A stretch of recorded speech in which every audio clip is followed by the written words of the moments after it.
video may contain content parents may find unsuitable for children. Viewer discretion is advised. Hey everybody, it's Hunger again. Welcome to another Minecraft podcast.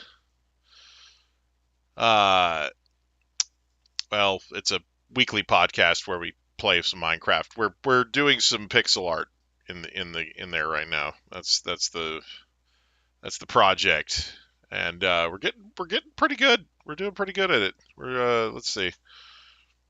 So I just started work on another character last time. So, but yeah, this is what we got so far. If I go up too high, you can't really see what's going on. But yeah, it's some high tier pixel art right there. Anyway, I'm gonna go ahead and start up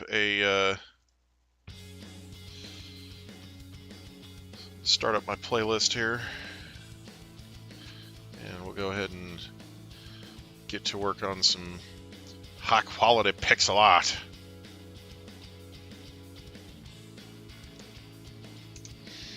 It's good stuff. All right, let's see.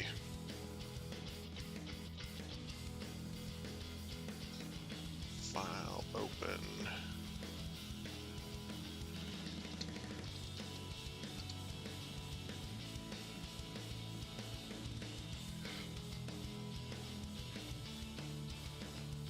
There we go. Let me just open that up, move down. There we go.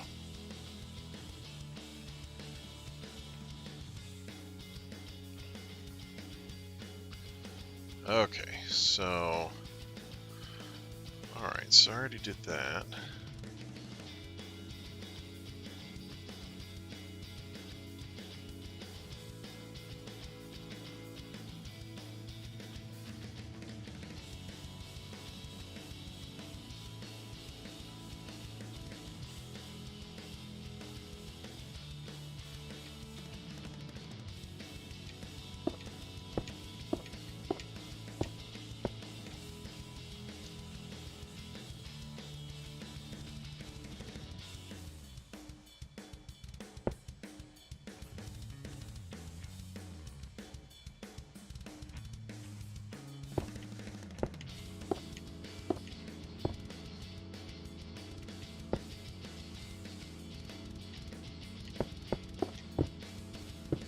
There we go.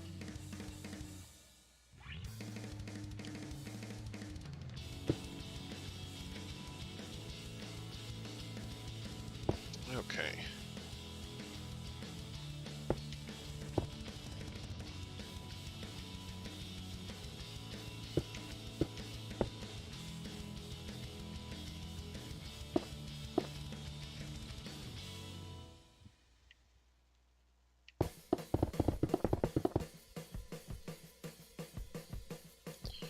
Da-da, da-da-da, da-da-da-da.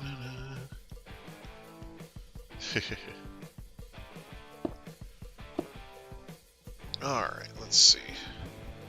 Alright, it's been a few minutes. Let me go ahead and open it up to the peanut gallery. Hello, Solus.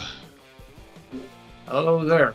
I was going to say something in YouTube chat, but I didn't want to bother because it's probably not going to go through anyways. Oh, man. Because my PC is a piece of shit.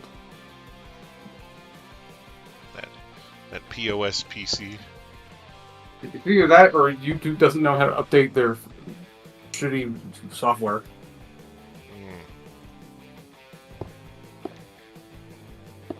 Hello, Mario. Oh, hey. Alright, let's see then. So this is just...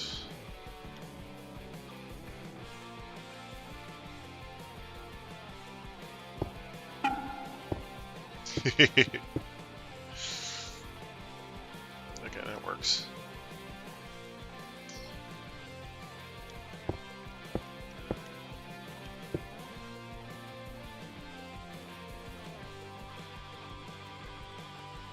Right.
Jeez. That actually made me jump. Jesus. Not gonna lie, dude. In that case, it was completely worth it. All right. Yes. Oh man.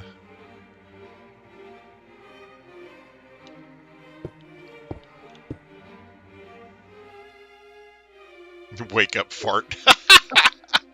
But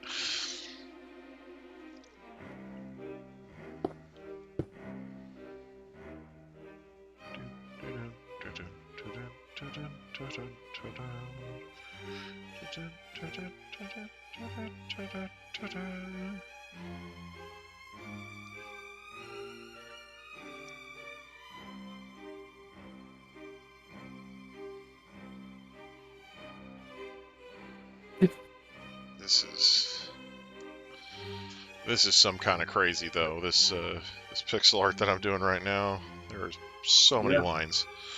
All right. and it's a little bit more ways than halfway done.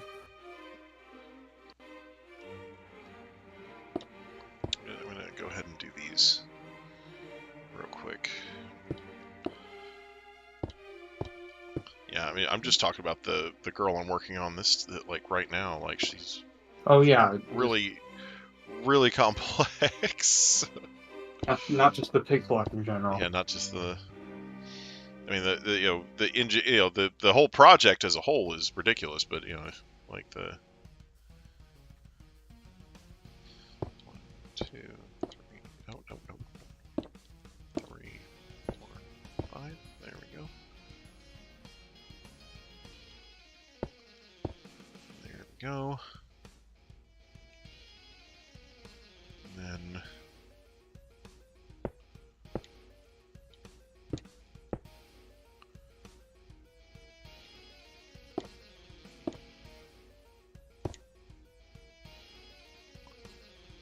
Oh, is it really? Okay. It's just a lot of... There we go. Boom.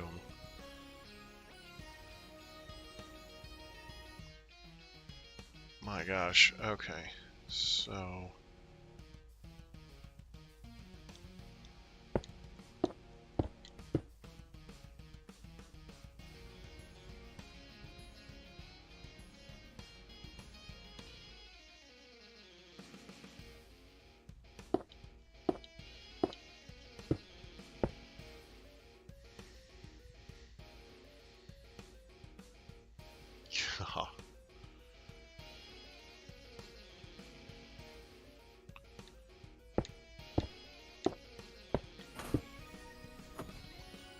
Good grief. Holy crap.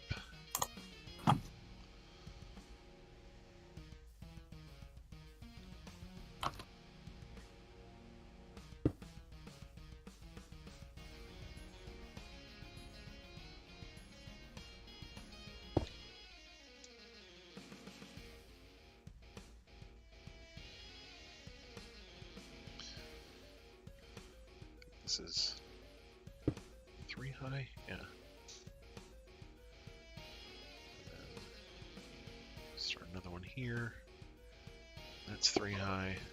There we go. Today I will build something stupid in Minecraft. What the heck? Oh, what? Oh, what the heck? That's a thing. Oh,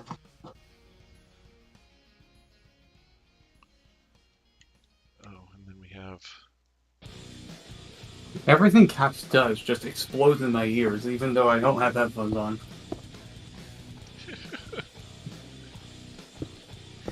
Everything working as intended then. Oh, jeez. Yeah. Well,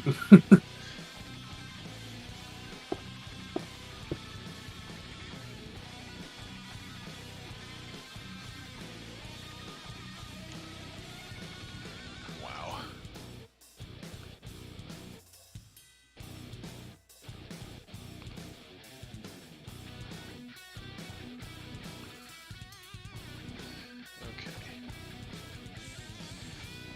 grief, how tall is this one? This is 1, 2. Okay, it's at least. I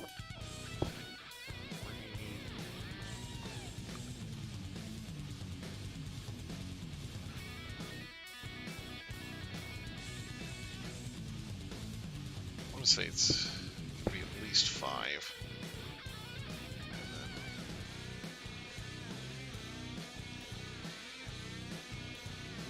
this one.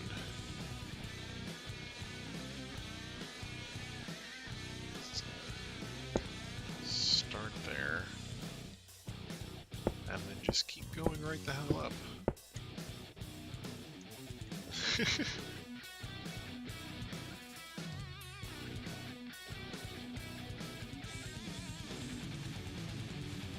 One, two, three.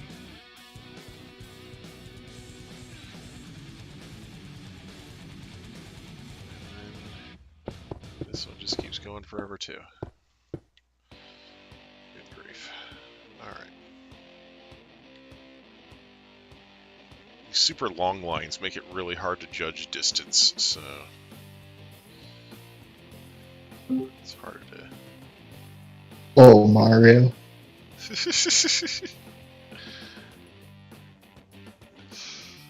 Oh, goodness.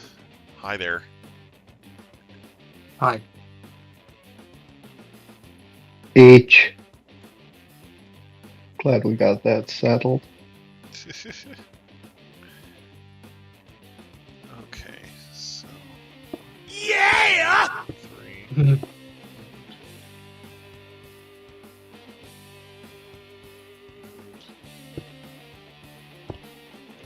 Like that.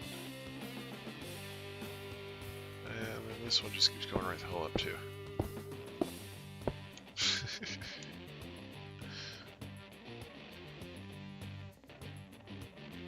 Even higher than that. 1.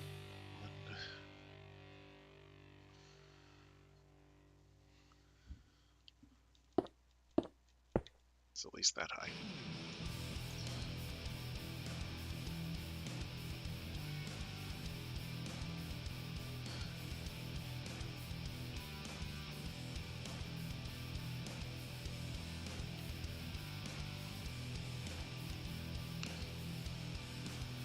There we go. Just gotta take that one.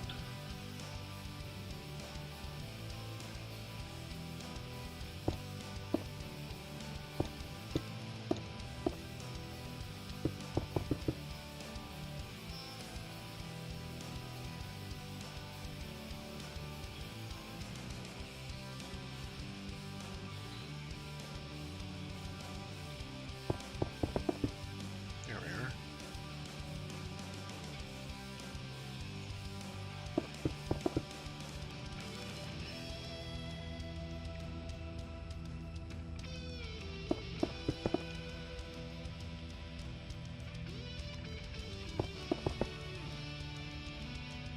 Okay. Man.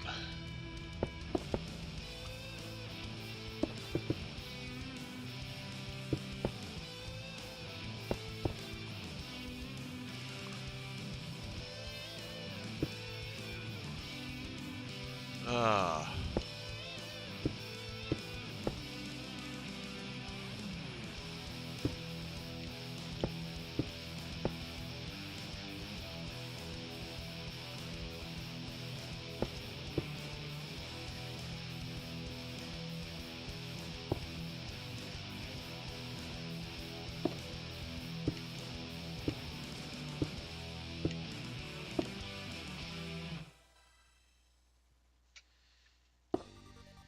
There we go.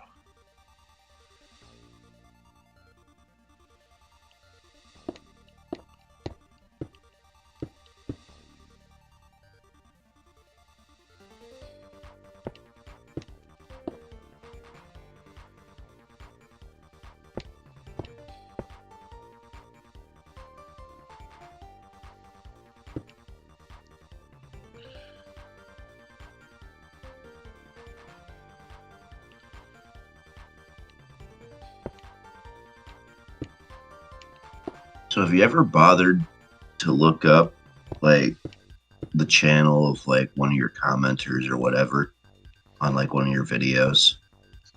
Sometimes. Because I just did that like with somebody who sent me a comment. I look at his channel and it's like all fucking turtle videos. Like, and he's sitting there talking shit to me, and it's like, like it's just like page upon page upon page of just turtle videos. Wow. Weird. I mean, Weird. Like, it could be worse. I know, but it's just like, like every time, like whenever you're wondering, like, it's like, who the fuck's throwing these insults at me on like your YouTube comments and shit? So you just check it out, and you're just like, what the fuck? Like, I'm more confused than I am anything now. Right. Why is Turtle Man of all people throwing shade? You gotta wonder sometimes. Well, this one was because I was commenting on a Mortal Kombat video talking about the monetization and everything, and everybody's pissed off about it. And yeah, they're fucking money hungry. It's really pissing the fans off because I love Mortal Kombat, but I fucking hate having to pay like they want you to pay out the fucking ass for every tiny little fucking thing. Yeah. But I made a comment on this video about it, and this guy was talking shit about how it's like, well, you should just not buy the game, and it's like, well, it's too late for that. I mean, I already paid my fucking $70. Right. Like, now I just want to get my fucking money's worth. Right.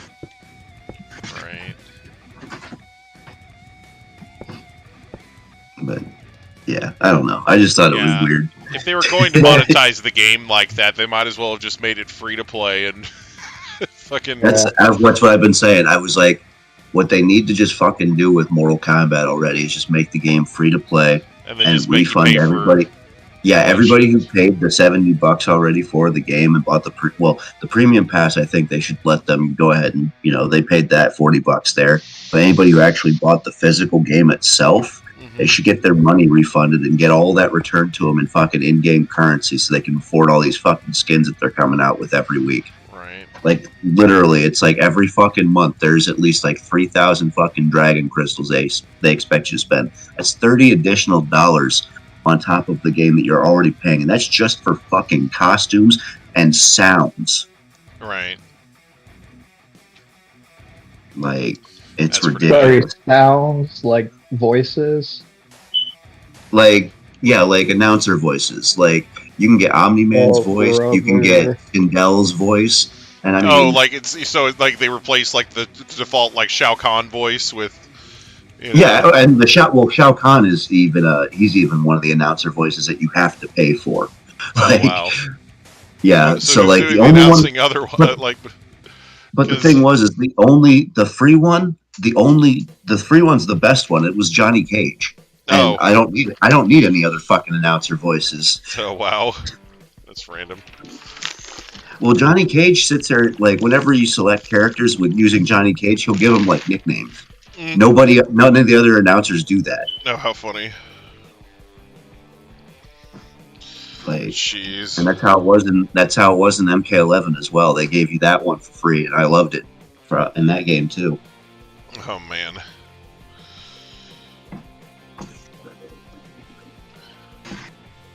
But I mean, the game is still fun. Like, that's kind of the problem. The game's actually fun. Like, and it's like they knew what they were doing when they were like it feels like NetherRealm really wanted to give us this like really awesome fucking game that was a really nice shout out to the fans, and Warner Brothers is like I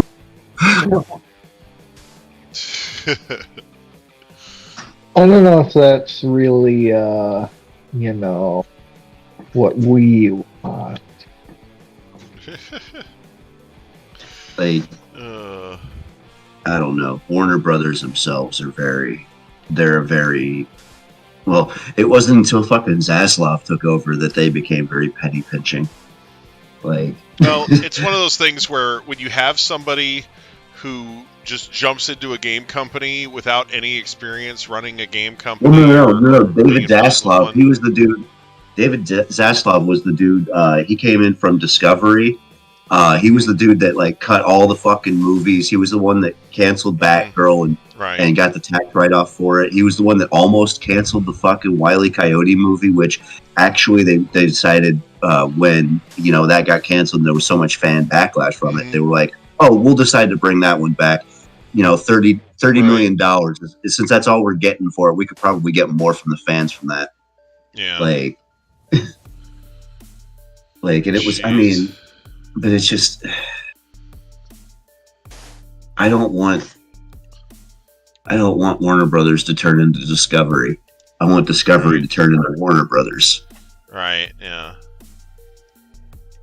Like, Discovery, like, nobody's fucking, excited for fucking Discovery Channel TV shows. But everybody gets fucking excited about fucking Warner Brothers cartoons. Right, yeah.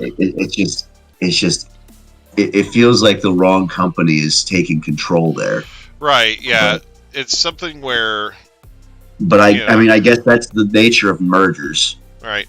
Well, it's reminiscent of what happened with fucking Wizards of the Coast. They got a new chick in there to be the president of Wizards of the Coast, who had no experience with managing that type of a company. And like her first thought is, oh, all this shit's under monetized. Let's try to get money out of it. And is that why they've been doing all those fucking crossovers with all those other random fucking games? I mean, honestly, that was something where... So, Magic the Gathering, or Wizards of the Coast, their parent company is Hasbro, right? Yeah.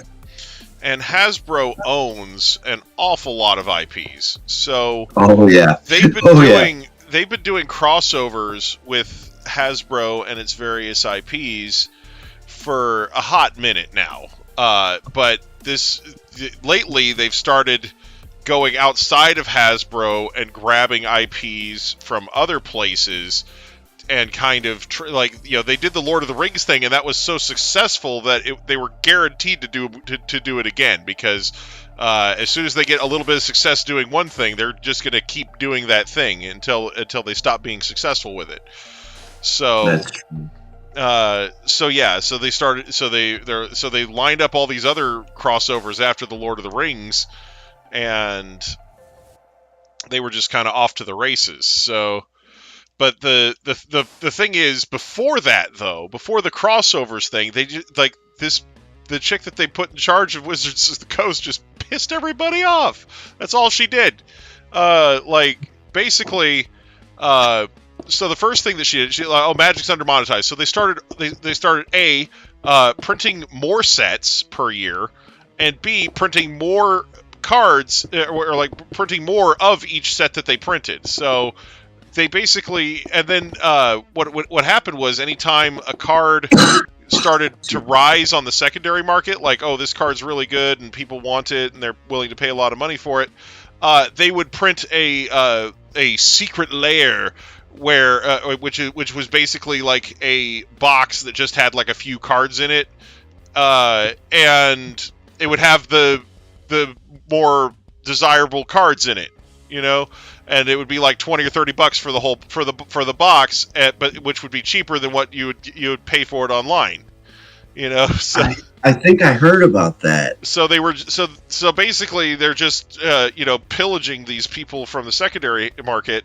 oh yeah, you don't need any money, we'll just make that money for you. But the thing that they don't realize is that a lot of those people who do that stuff on the secondary market, those people who go on the secondary market and sell the Magic the Gathering cards, that's not money that they're not making. That's money that usually ends up being turned right back into Magic the Gathering cards. The people that sell those cards online are usually going to take that money and buy more cards with it.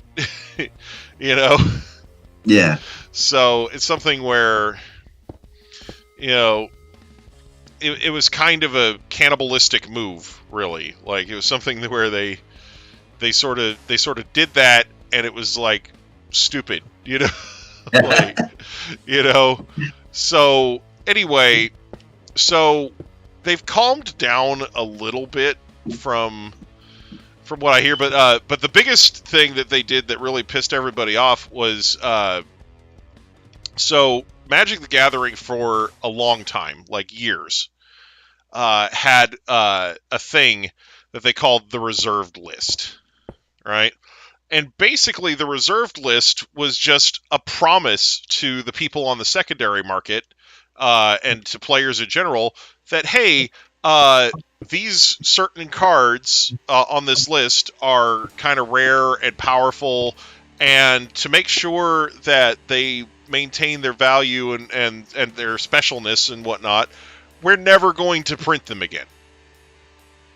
That was the reserve list. It was basically a promise from Wizards of the Coast that, hey, we're not going to print these cards again.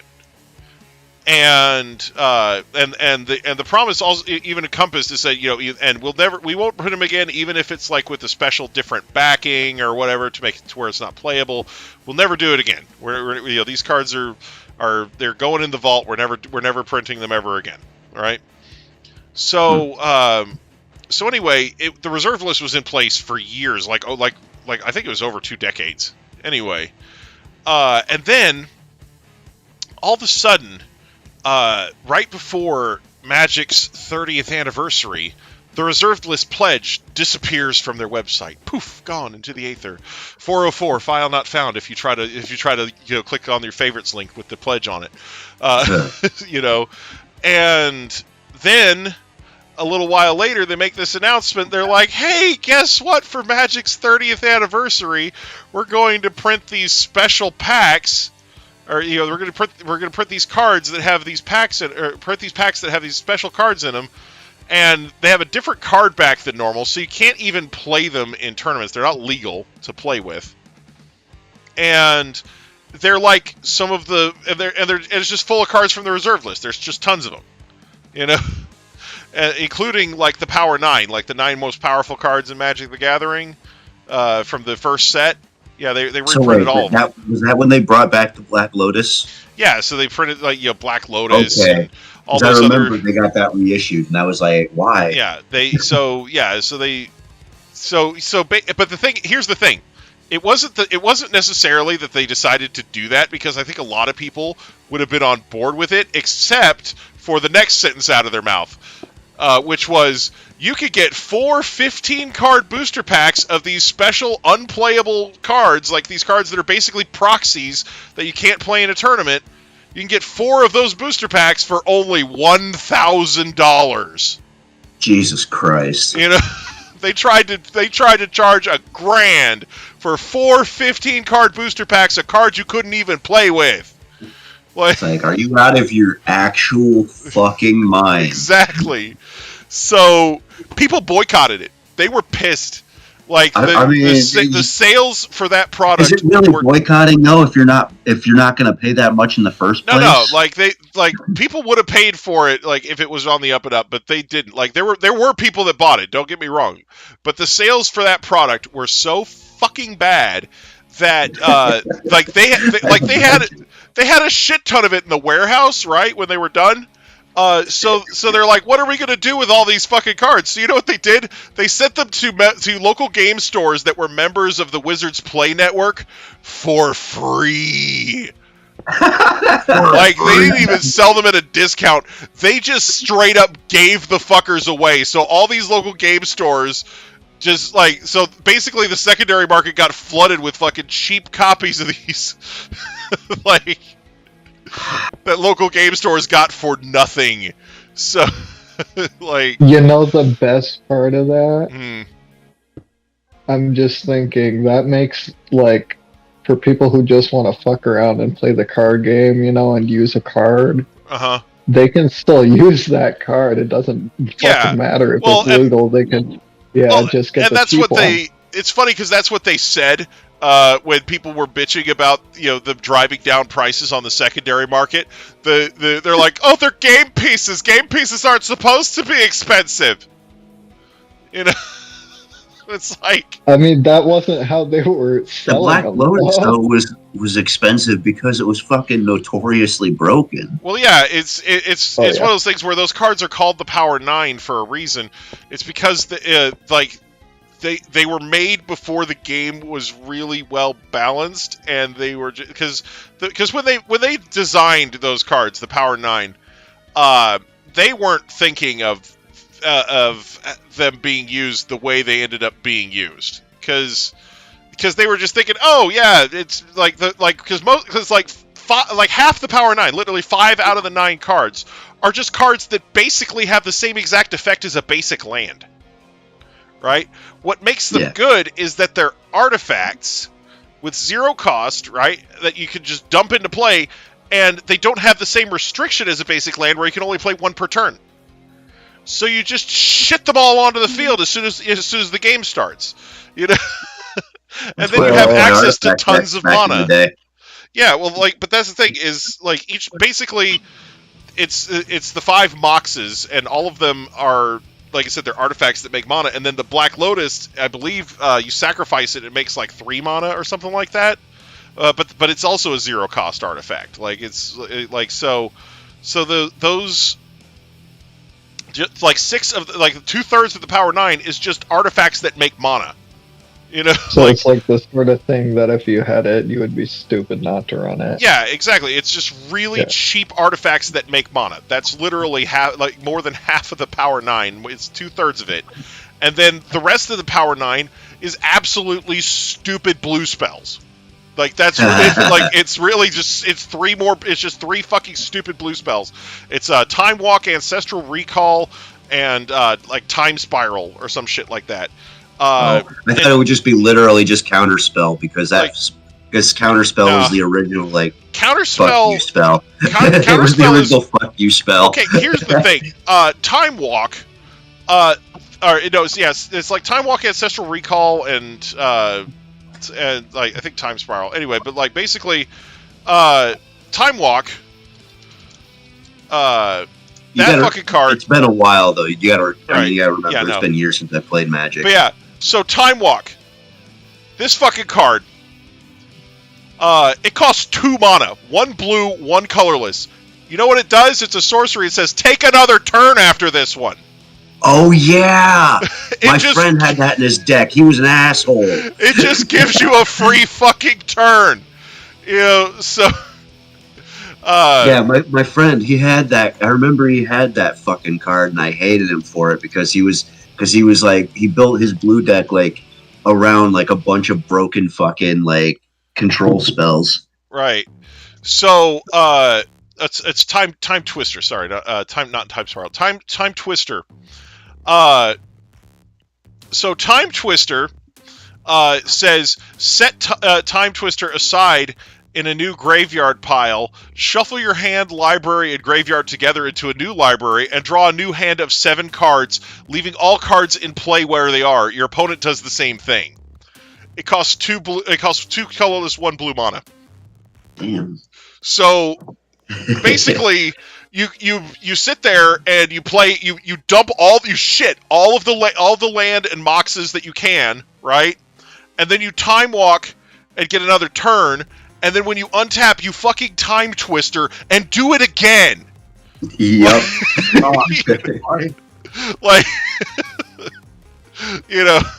It's just that's how you get those people who they show that they can as long as they can set up the combo indefinitely. It's right. I've already won. Right. I'm not going to go through and show you the steps. It's I already know I've won. Right. So then the last member is Ancestral Recall. It costs 1 blue mana. One blue mana. Okay. Blue. Right. Blue. No, blue. I hate blue. It's 1 fucking blue mana, and it's just target player draws 3 cards. it doesn't even say target player because it's like beta, right? So it says draw 3 cards or force your opponent to draw 3 cards.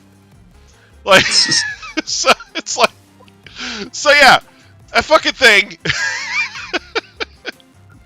It's just not okay. It's just not okay.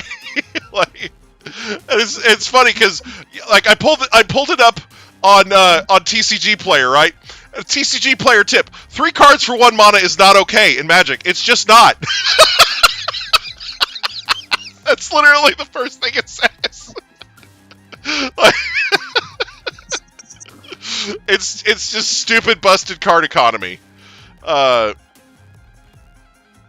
yeah, like, I was trying so fucking hard back in the day with my green deck and my Llanowar Elves. All I needed was a blue deck and to be a douchebag, and I could have just won easy. Yeah. So it's just something where, that's basically what the Power 9 was, and like, the Power 9, basically, what players who play Power 9 do, like, because I've been to tournaments where I was at a store where they do Magic the Gathering tournaments, and they had a Legacy tournament where Power 9 was legal, right? And literally, I'm sitting in the other room playing Magic, and they start this Legacy tournament, and fucking 5 minutes later, 2 of the players come in and they announce which player won the match. It's a best 2 of 3. Okay, and I'm like, how the hell did you finish already? And I told you that's pretty much what they do. They show you that the combo can be set up, and they're like, okay, I'm done. Yeah, well, the thing is, basically, what the person who won ended up doing with their deck is they do exactly what I was talking about. They would just keep, shitting all this mana on the field, and then eventually they would get an infinite mana engine running where they could just tap all their shit, and then they play a card that untaps all their shit, and then they tap all their shit again, and they play a card that untaps all their, and they keep doing that until they generate the infinite mana, and then they play a card that just makes their opponent draw their whole deck until they lose. Like, my friend was like that too. Like, I hate blue decks. I hate fighting them. Like, but yeah, and it was because my friend used to do shit like that all the time. But anyway, so yeah, they reprinted a bunch of that shit. And it just like I said, the fact that they just shit all over the reserve list and everything, it really pissed fans off. And so anyway, yeah, they made Magic fans angry, right? So then, like, on top of that, right? So they pissed everybody off in the Magic the Gathering community, and then they had this. They called it a fireside chat. It was basically like a thing where they had the president of Wizards of the Coast and like some people from Hasbro in like a big Zoom call, and they basically were trying to assuage concerns about things, and like, it was funny because like it did absolutely the opposite. It was like people were still freaking out because like during the call, like the president of Wizards of the Coast had to freaking get on Wikipedia to find out what Magic the Gathering was. Anyway, oh my god! Apparently she just didn't know much about it. Anyway. Holy shit. So anyway, during that dumpster fire, she mentioned, just offhandedly mentioned, that she thought Dungeons and Dragons was undermonetized, right? She just didn't say anything else. Just said that oh yeah, I think our Dungeons and Dragons property is really undermonetized. Just left it there. Just left it hanging there. Anyway, so then. A few months, like after the whole Magic 30th debacle and all this other stuff, there was this thing where basically somebody within Wizards like leaked like something that they were planning on adding to the terms of service in their D&D Beyond subscription service, right? And basically what it was this this thing, this completely illegal thing, basically, where it's like trying to circumvent copyright protections and stuff. And basically, all it said was, "Oh, by agreeing to these terms of service, you agree that if you make any Magic the Gathering like third party or not any third party Dungeons and Dragons books, like you make your own monster manual or whatever, then we can just kind of print that if we want to and not give you any money, and you also have to give us part of the money that you make."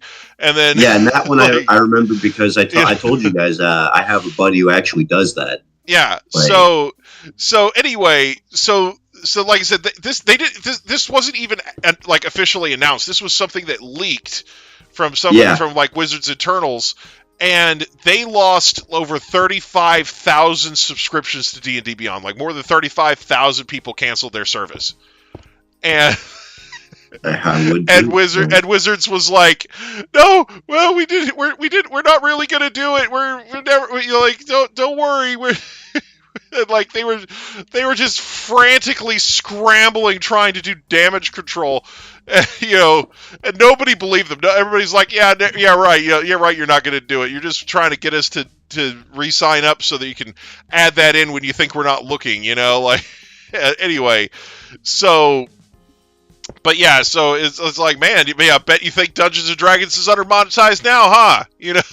So, if it wasn't under monetized before, it certainly is now. But yeah, just crap like that. So Wizards has been doing some absolutely terrible crap recently. Like they've apparently cleaned up their act recently. I will say that. I haven't heard any like stupid out of Wizard recently. Like it seems like most of what they've been doing lately is kind of just cleaning up their act and trying desperately to be not screw everything up. But yeah, it's kind of wild though, honestly. Like it really is like it really is kind of bizarre how they could just mess up that spectacularly. Like you fucked up. Like, man, those guys are the whales too. Like those are the guys they'll pay it through fucking the arm and the leg for fucking shit like that. You don't want to make those guys mad. Right, yeah. I mean that's the thing is, with like especially with like the people who make the books and stuff for them. Those are your real big spenders. Right. Like those are the guys who are in there like nonstop every fucking week, like in the fucking gaming stores. Like they buy like the figurines, they like the tiny little minifigs they paint, they fucking they're the full on fucking lifetime supporters. D&D miniatures people, that type of thing. But yeah, so no, it's just like it was just something that struck people as kind of like colossally stupid, like and people have been kind of like, hey, you should probably fire that person that you put in charge of Wizards, and they're not doing it. Like we can't fire her for doing her job. Yeah, like basically that's kind of been it's like no, we're gonna but it's like basically for like a year or a year or two she was trying to treat the player base like it was an ATM, and it's just like I'm pretty sure once the whole situation with Mortal Kombat's going to come to a head like that too. Like the fan base is so fucking pissed at this point. Like they're like it's not even like I mean, there's no real calls to like boycott playing the game or anything yet, but it's getting there. Like it's right. I mean, if they ask for a fireside chat, that's a pretty big red flag. If it's a fireside chat, the fire is a dumpster fire. Like, you know, But Zynga. just saying, like, you know, the whole dumpster fireside chat. Yeah, it's pretty bad. Bruh. You know. Completely unrelated to the topic at hand, but Okay. I'm trying to restore Pillage Village, and I'm thinking I'm probably just gonna like bulldoze the place and start over. Oh God! It's fucking hard to remember where all these blocks are supposed to go. What happened to it? Wait, what Pillage happened? Village. It was Yeah. that little village that got raided. Oh, That back in the day, like we went, like Yeah, it's like yeah. just south of town. right. Oh, But you, I like, remember that place. but yeah, you said you were trying to restore it. You're trying to put it back to how it was before, like before like everybody died. Like, Not just no. Because there's no villagers in the town, and because Right. it been destroyed or it gets destroyed. Like there's actual there's only like half buildings here, yeah. and so I've been trying to like put these houses back together, and Right. I don't remember where the blocks are supposed to go. Whoops. Oh well. I mean, they're just little villager houses. Some of them are. Some of them are just blocks floating in the air. Jeez. I mean, it's not like anyone lives there anymore. I don't think they'll Right. mind if you fudge a few details. Right. Yeah. Just renovate it and. Yeah. Told Just my treat it- brother if he doesn't finish his house over here that he's been working on before you get back from your little excursion, I was going to put a giant fucking clown head on this, like in full on 3D. Wait, what? Yeah. Just pretend that it's Extreme Makeover Home Edition, and just just do whatever you want with the fucking property while the owners are gone. Well, no, he's got it's a nice base. It just doesn't have a roof. And I Uh-huh. told him, it's like, if you don't put a roof on this thing, man, you're just going to come back to it, and there's going to be a giant fucking clown head there. Oh, no. Are you talking about my house? No, my brother. He built this Oh. little place next to the Pokemon gym that I set up a few weeks ago. Oh yeah, that giant fucking castle thing. Well, it's not a giant castle thing. It's like a Oh, is it not the big thing that, that's like near the teleporter? no. Sneeze. Excuse me. Right? But no. Let's sneeze. Let's sneeze. But no. Over near where the pillager prison is, over near Pillage Village and stuff. I've been Yeah. expanding the town back behind there. And I built a Pokemon gym and a couple other things like a little castle-looking area and a couple other things. But he has like a half-built house that doesn't have a roof on it yet, and it will have a clown head on there. He has 3 weeks. So I told him. I said he's working at a rate of like one sailor about a one week. girl, about one girl a week. Yeah, like that's fair. Yeah, like I said, if he gets back to town and this thing isn't done, there's going to be a giant clown head there. It's like, I will break out my circle tool and I will show him how to use it. I don't know. That reminds me, I still have to finish up that bodily tree. And it's not really a tree so much as it is a giant like rectangle of basalt. I was trying to replicate what it would be for the Oh, monochrome bark. there it is. Okay. This would be really cool if it actually were like a dungeon, though. Like if it actually were the full on the one tree. Yeah. It would be cool. The entire thing would be filled with like whatever that ground is made of. One tree to rule them all. No. We'll see. My ultimate plan, like for building the town, is I'm gonna have it go back all the way to where this. It's gonna go back to where all this river's at, where you have the giant fucking pink tree that you made. I'm gonna have the city basically extend out to there. Uh-huh. Like that's the ultimate plan. Like you're gonna have a massive ass city. I mean, it's already massive. Like I'm pretty sure, like I was looking at it the other day because I watch IBX Toy Cat and his realm reviews, and they just to get ideas because some of those realms on there that other people do are really fucking well done. And like I've been wanting to submit our realm for a while to that just so he could check it out, and I'm like, he would get lost in here. Like it would actually take like there's actually a lot just to the town alone now. Like I try walking through it like from one end to the other. Like it takes like 10 minutes to get through everything now, and I love that. Like it's nice how massive our city is at this point. Right. Like I'm pretty sure like even if you spend a few days here, you won't see everything. Yeah.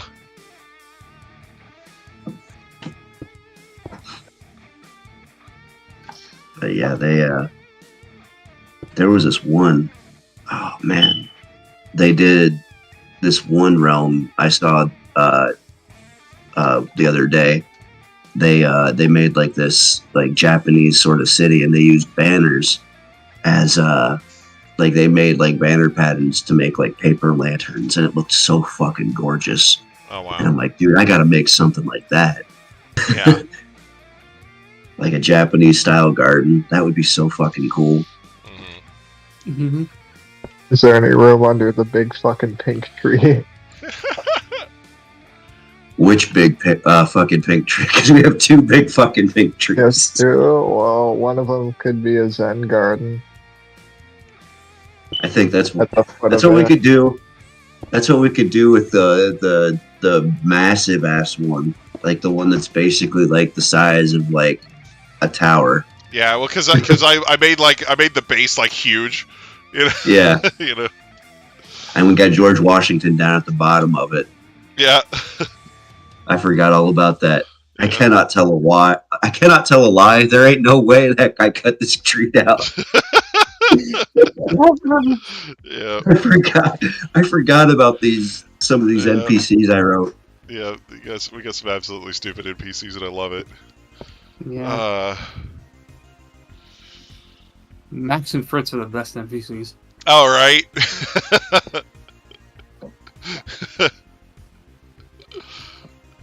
Max, I'm okay. Oh man.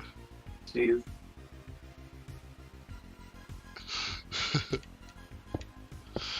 You lousy Wait a second. yellow fairies. Wait a second. What's up? Yeah. I actually came back here to see to check on them. Oh, Fritz and Max. And somehow Max moved. What? Wait, what? Hey, no way. He moved. He's over here standing in front of one of the ovens. So you're saying Max is mobile?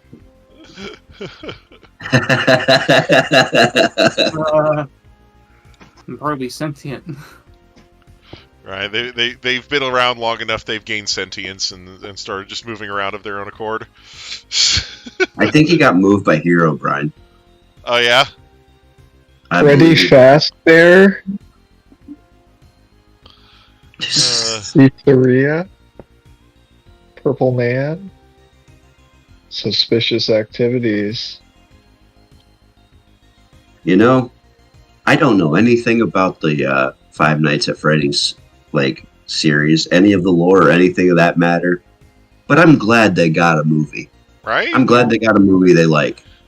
Yeah. It's rare that people get a movie, a live action movie adaptation for like a video game franchise or something else that Hollywood idiots don't understand, and it turns out well. So good on them.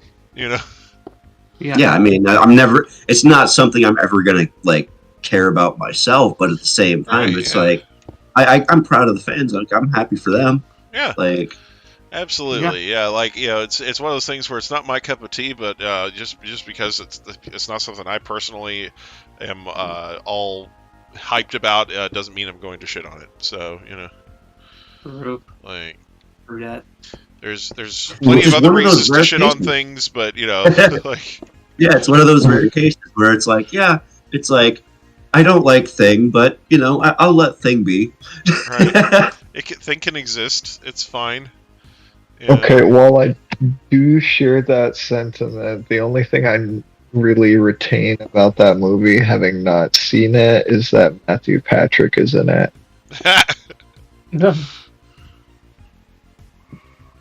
And that alone carries the movie in comedic value for me. Yeah.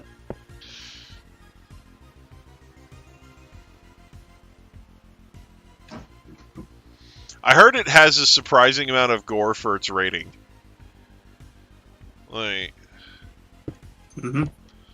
like I heard from somebody, they're like, oh man, with a rating that with a PG-13 rating, I wasn't expecting it to have like some of the violent deaths that they had in there. You know, like, it's like, because like the game, right, is like mostly jump scares, right? Like it doesn't scare you through like gore and shit, right? So yeah, no, like, not earlier. But like for the movie, they had to go like kind of like the slasher flick route, I guess, you know. So, and I don't understand why, because like that's kind of what the PG-13 niche is you know, pointless fucking jump scares. Yeah. So that's literally what a PG-13 horror movie is. Oh yeah. Yeah, I didn't pay too close attention because I fucking hate scary shit. But I do know that like the game doesn't really go for gore. Yeah, like it's either the jump scares or it's like they had these little Atari-esque fucking cutscenes. Yeah, kind of left a lot to your imagination. Well, and like with the. Like I know what because I've watched people let's play it before. Like I said, it's not the type of thing I would play personally, but like, you know, I've watched people let's play it before, like PewDiePie and stuff like that. And the way back, yeah, like it's something where, the basically like one of the things that they'll do to kind of set the tension and everything, like they'll have you do like mini games where you're like just doing tasks around the place. And like one of the things is like you have to clean the inside of the thing, but you're finding like belongings from like customers that you know that kind of hint that maybe the animatronic things have eaten them, you know, like you know, just stuff like that, you know. Yeah, like more. Well, I suppose I should say less in your face. Yeah, it's more suspense building type stuff than it is just like in your face gore type shenanigans, you know? Yeah, and while I'm not a fan of both, the latter is definitely worse for me personally because I'm a fucking bundle of stress already. The last thing I need is fucking funny bear jumping me and giving me a goddamn like literal heart attack. But yeah.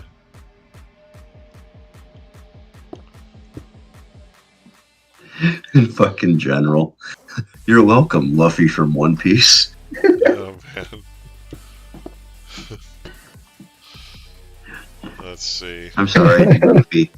Yeah. Luffy from One Piece. I pronounced it that way at first too, but oh no, it's 2 a.m. over here. My braining. Thanks for the backup. You're welcome, Luffy from One Piece. Yeah, you saw that? I saw it too. Oh no. Like the worst part is I can actually somehow read this in Hank Hill's voice. Can't believe Hank Hill ate the propane crew and gained propane. Well, that's what the flames are coming off of them. That's what that's all about. The blue propane flames, yeah. Well, it sucks. I would have just said gas because they're usually one syllable, but fucking someone already took that.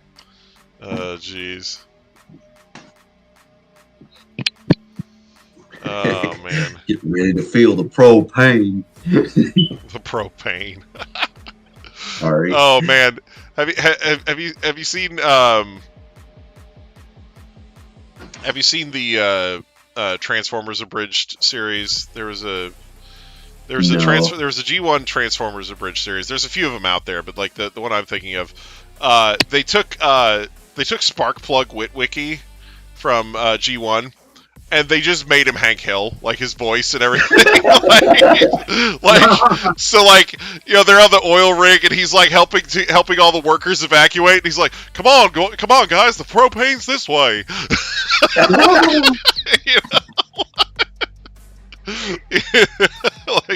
I mean, that works for Transformers too. I know. It's just funny. He's sitting there in his blue jeans and hard hat. It's just. Though, speaking of abridged series, they just released a Digimon.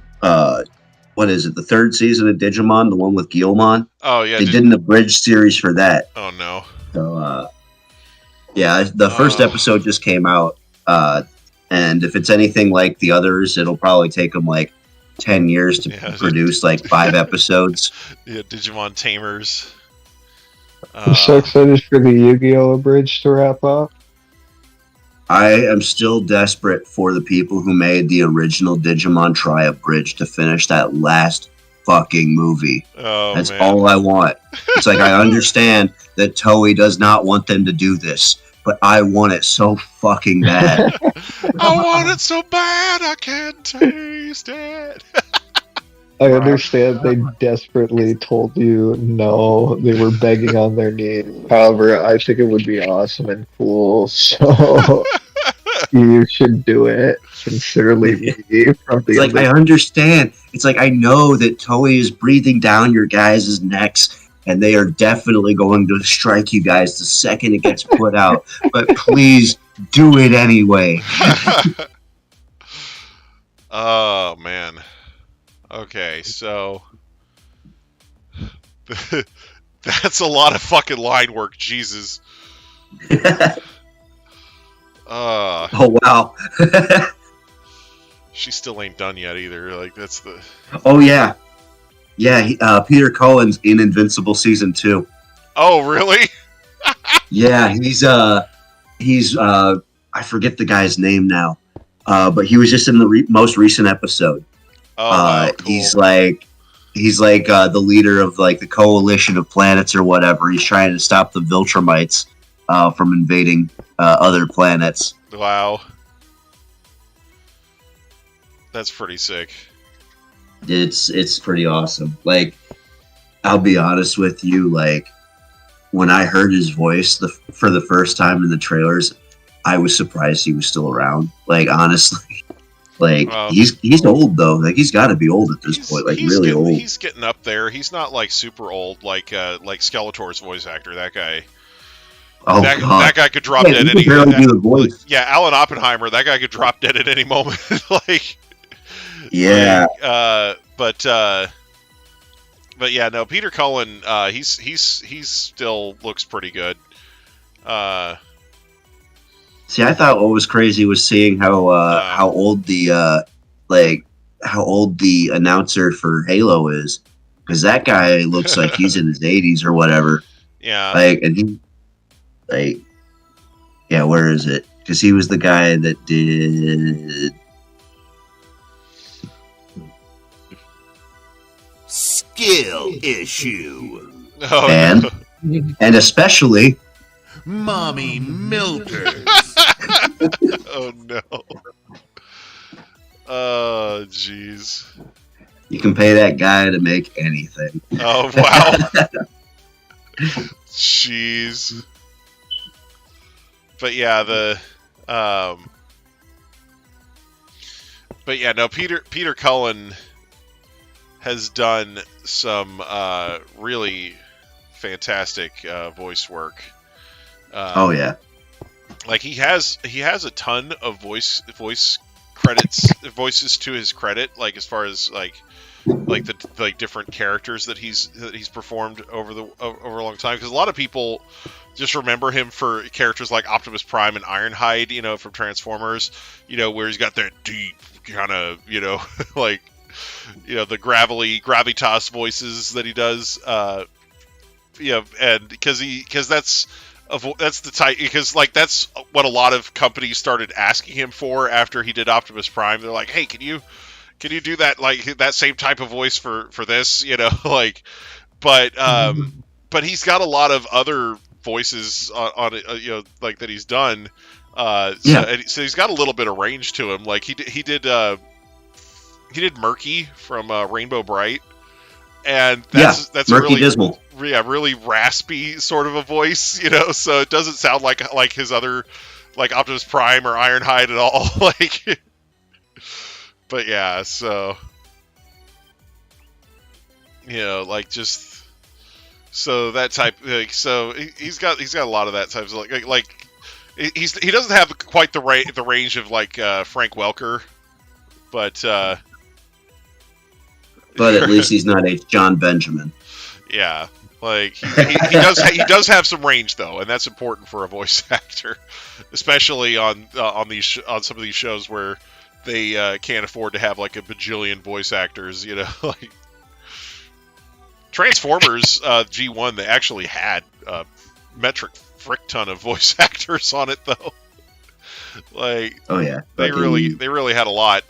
Like, well, yeah, they had what's his face, Robert Stack in the movie.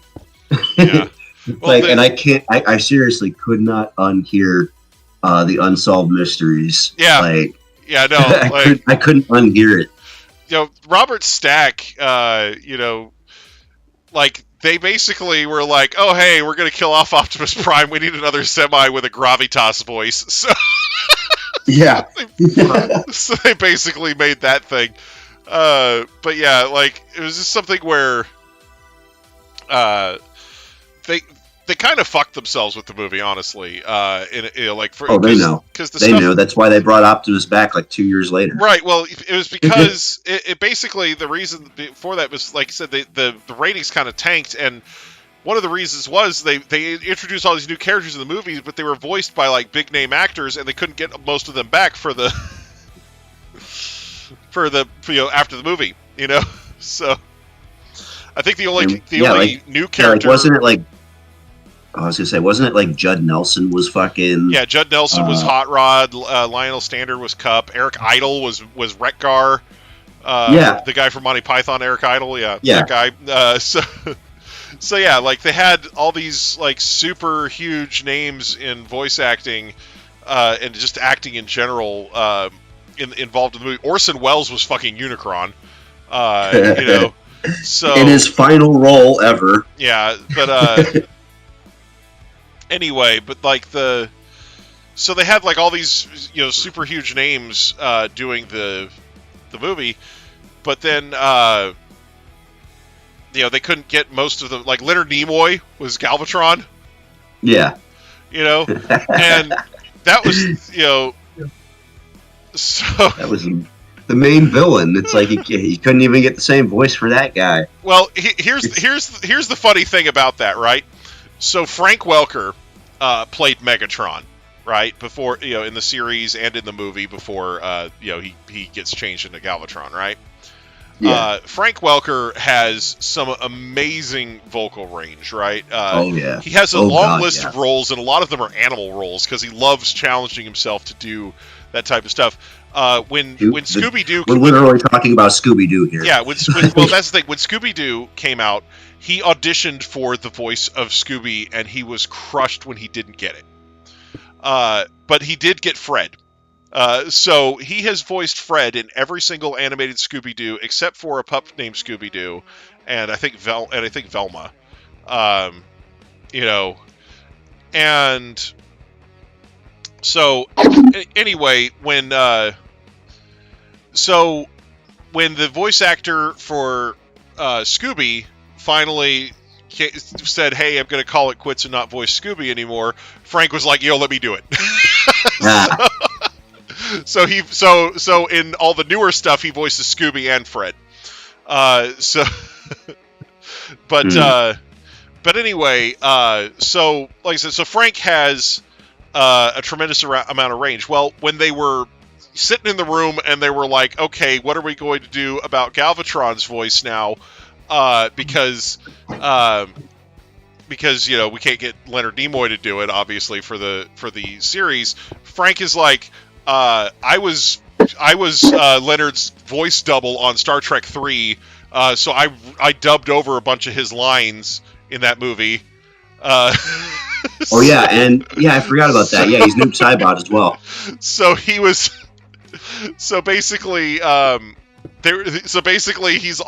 could already do Leonard's voice. So they were just like, okay, we'll just have you do the. Kind of reminds me of like the Leonard, the Lorenzo Music Garfield situation. Mm-hmm. Like how, like what was it like? Like I forget what it was. It was like they had Bill Murray, or they had Lorenzo Music do the voice of Peter Venkman from Peter Venkman and Ghostbusters, and then and then down the road, fucking Garfield gets played by what's his face. Yeah, like I mean, I get that. It's kind of funny. Yeah. But yeah, well, and it was funny too because when Michael Bay was doing the Transformers movies, he ended up passing on Welker because he didn't want Megatron to sound like he did in G1. He thought he sounded like old, and he didn't want to have that voice aesthetic. And I'm just like, are you brain dead? This is Frank Welker we're talking about. If you tell him to sound like a dinosaur eating a dump truck, he'll fucking do it. You know? Yeah, that's what it was, Siege. Like I said, it's late. My brain can't function completely. Like I'm half remembering a lot of this stuff. Right, but yeah, so it's something. Yeah, like that's I think that's basically what he was getting at. But yeah, like but yeah, basically, yeah, they had. I don't think he's an MK1 because they did change out a lot of the voice actors this time around. Yeah, but like, yeah, it's. They did, however, bring back the original Raiden voice actor for like one cutscene. Yeah. But I'm pretty sure that was like they're just passing of the torch, more or less, because I don't think that guy's coming back anymore. Like I'm pretty sure he's done after this. Who? Oh, Raiden. But the original Raiden voice, I'll be honest with you, is probably one of the most recognizable voices in Mortal Kombat for me. Like just because he's been around for a long fucking time, and he was like the narrator of like the past several Mortal Kombat games. So like hearing Liu Kang do it now is a little different. Yeah.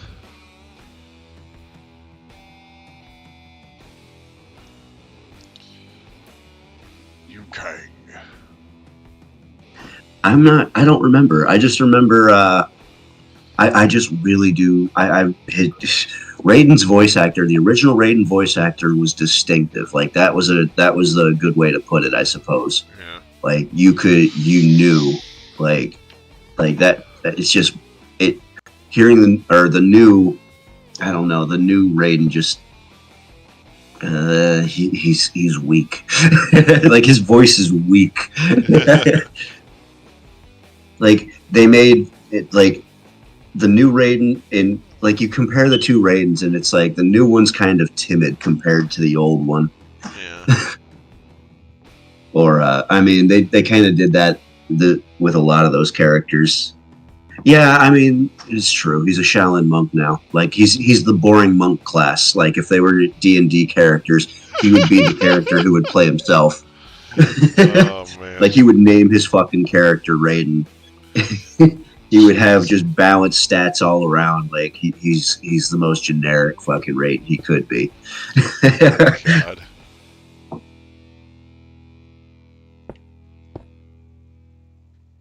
But like, but yeah, they did. I mean, Havoc got it worse though. Havoc's not even the same fucking character anymore. I still love Havoc. Don't get me wrong, because Havoc is my absolute favorite character in the game, like to play as. But as far as like storyline and everything, he's neutered, and that's why they made like the Titan Havoc, like the god version of Havoc, be the boss of the upcoming DLC, because they're more or less saying it's like, well, yeah, we know that the original one sucked, so here's a better one you can have. Oh, jeez. Like, I like the I just maxed out his levels though. Like I just hit level 35 with Havoc. He gets these really neat looking gold skins for his basic outfits. But yeah, I love Havoc. He's cool. Like fucking like he's got this one brutality. Like if you could finish him off by smacking him with like one of his moves, he rips off his fucking arm and he will beat you with it. and hit the brutality version of it. He'll just keep beating you down until you're like down on the ground, and then he'll like step on your back, grab the fucking character's arm and rip it off, and then he'll put it on his fucking arm. Jeez. Like that's his arm now. Like it's like he's that kind of character. I love Havoc for that reason. Like he's just weird and dumb. Reminds me of Joseph from Ancient Magus's Bride, where he's just constantly like swapping out body parts and shit. He's kind of a weird character, because like, I mean, like dismembering your opponent is kind of like the end all be all, and it's kind of his main power set. Yeah. Like he's got moves where like he basically separates his legs from his fucking torso and spins in circles. He doesn't attack. Like, yeah, he's something else. God. Man.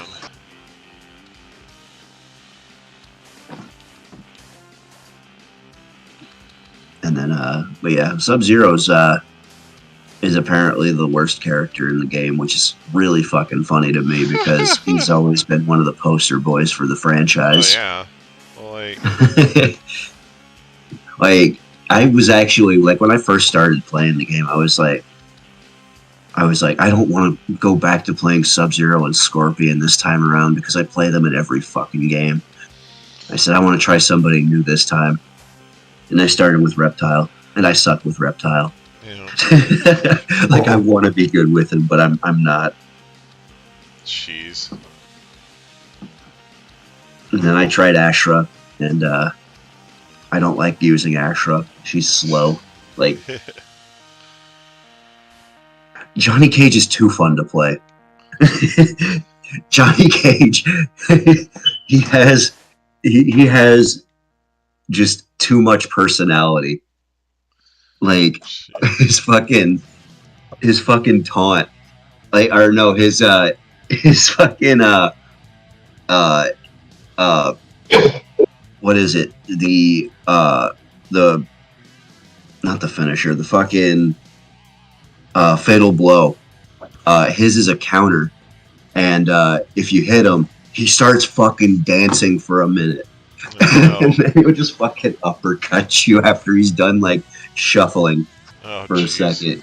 They turned it into a fucking meme. Like, if I can find some of them, like, but yeah, like, he just dances and then uppercuts them, and then the other guy comes in and does all his shit. But yeah, like, if you get his like fucking star power maxed out and everything. Like, it happened to my brother one time. He was sitting there in a fucking fight, and Johnny Cage gets his star power maxed out and comes at comes at my brother and just fucking nut punches him like 20 fucking times in a row. My brother can't even fucking do anything. It was like a 20-hit nut punch combo. Oh my god. Fuck. That's insane. Like my brother's fucking character didn't even have any balls after that. They were just fucking mashed. Jeez. The ball breaker bonanza.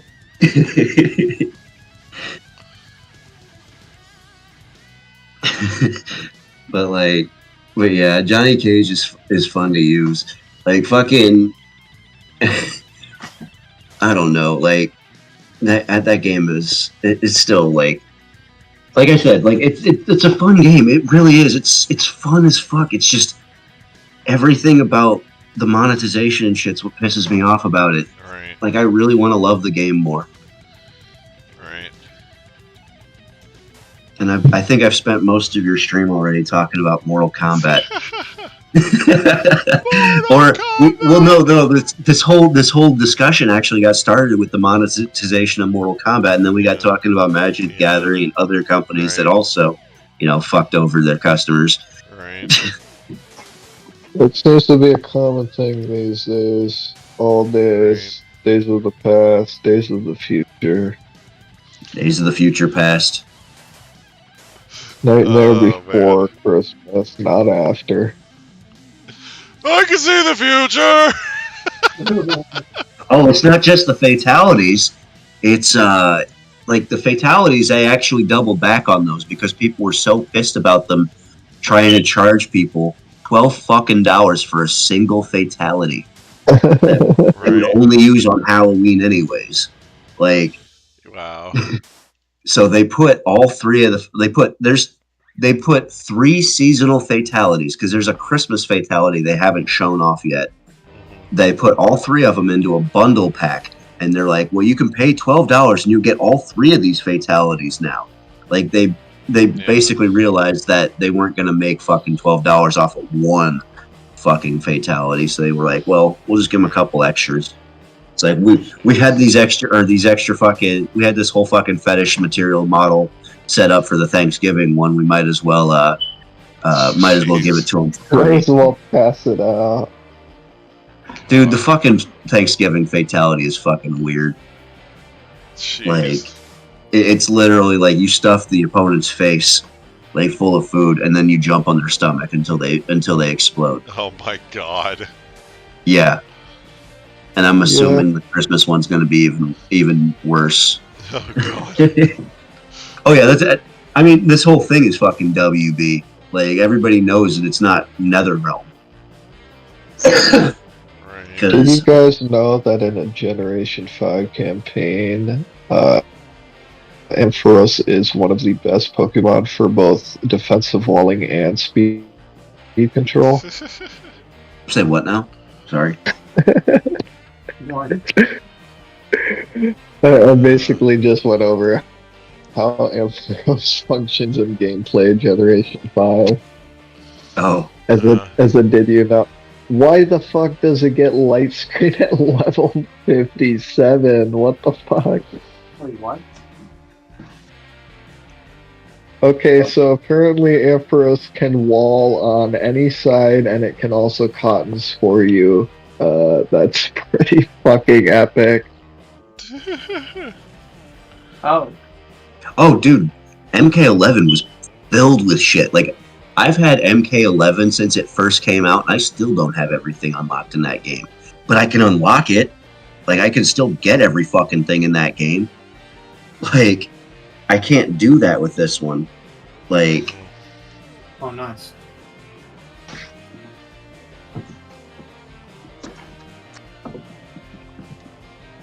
Like, there were all kinds of neat little things about MK11. Like, they gave... In MK11, when it first came out, it didn't have friendships. Like as the finishers. And they added that in later on as a free fucking DLC. They won't do that anymore. Mm-hmm. Like,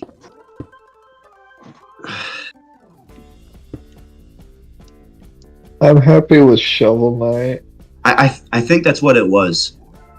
Is they realized that the games would have been, you know, and it's not even that they were giving away too much value, because the things that they were giving away in the previous games were like skins. In this game, like the only skins you get for free are recolors of the base palettes or the base costumes. Like, Yeah. and like they don't have, they're like, every character has, I want to say, up to 5 actual costumes in the game, and they're all just recolors. Like,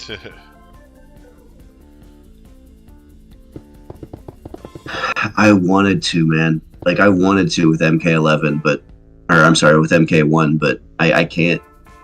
I'm sorry. I Mortal Kombat is the one franchise I genuinely get hyped for. For me, Marvel vs. Capcom 3 was the one that made me stop buying fighting games until they were done with their shit. Yeah. Because that pissed me off so fucking bad. Like that, like, and that's kind of the thing. Like, it was like, I have been a fucking fan of Mortal Kombat since I was a little kid. Like, I've been playing since MK1. Like, I had it on the fucking Super Nintendo. Like, oh yeah, and with it's like, with and I the feel blood edited out like, and everything. Oh yeah. Oh, I actually had both. Like, both the Super Nintendo and the Sega Genesis versions. I knew there were differences between them. That's why we got both, because when you play the Super Nintendo one, you're like, oh, you hear that the Sega Genesis version has blood in it. So you're like, oh, I got to get that one instead. Yeah. So you had both. Everybody did. Like, everybody who bought the Super Nintendo one had both. Yeah, we had Ultimate MK3. That's what we got. Like, because you know, it was just like, oh, we'll just wait. get the deluxe version. Anyway. But it's like, but the thing is, though, is these days you can't even like predict anymore, like based off of previous patterns, whether a game's going to come out with, like, if it's going to have like a Game of the Year edition or if it's just going to be a DLC or whatnot. You can't tell until the game's actually out on shelves. Yeah. Like especially with like think about like when Sword and Shield first launched. People didn't know if it was going to have a third version to it, or if they were going to actually do DLC this time around. Right. And it was actually kind of surprising to people when they said that they were doing DLC. And there's still people that think they need to go back to third versions, and those people are just wrong. Right. I think we call those people in the in gaming vernacular idiots. Yeah. They should stop fucking around with gimmicks for a change and just give us one solid, polished Pokemon package that they work their asses off on for a while, you know? All right. Here's my take on it, and it might be unpopular, but they need to just do an MMO and just keep putting out new content for it, and just never make another game. Like, just port it to everything. I'm inclined to agree with that, actually. But here's the thing. I'm gonna have to look it up exactly because I'm not quite sure of the full details of it. But recently, Nintendo put a patent out for like a new way to storage Pokemon, more or less. Like, I'm not exactly sure of the full details of it, but from what it sounded like it was more or less a way for them to be able to save the Pokemon as an external file that basically just gets pulled up in the game. So, like, the games don't need to actually have the Pokemon data in them. So you don't need to, so it can save, so more or less, so it's saving the storage space for more important things like, you know, the world map and shit like that. And like the actual Pokemon data can be just brought up from like home, more or less. And I'm like, and I think that's how, like, I'm pretty sure that's what they, like, the reason they did that was so they could more or less like for the I'm thinking like they're not going to bother doing anything about home this generation, but I'm thinking next generation they want to make it so that your Pokemon are more integrated, I suppose, into your games. Because because the way they wanted to do it was basically to make it so that you're not going to another app to get your Pokemon out. Right. Like, so you're basically just like, okay, I want this Pokemon, so I'm just gonna like, okay, I got him. He's out of, you know. You just go into your box and fucking grab it, you know. Like, yeah, like, even and no fucking around with. Originally caught in another game, you don't have to sit there and that'd be.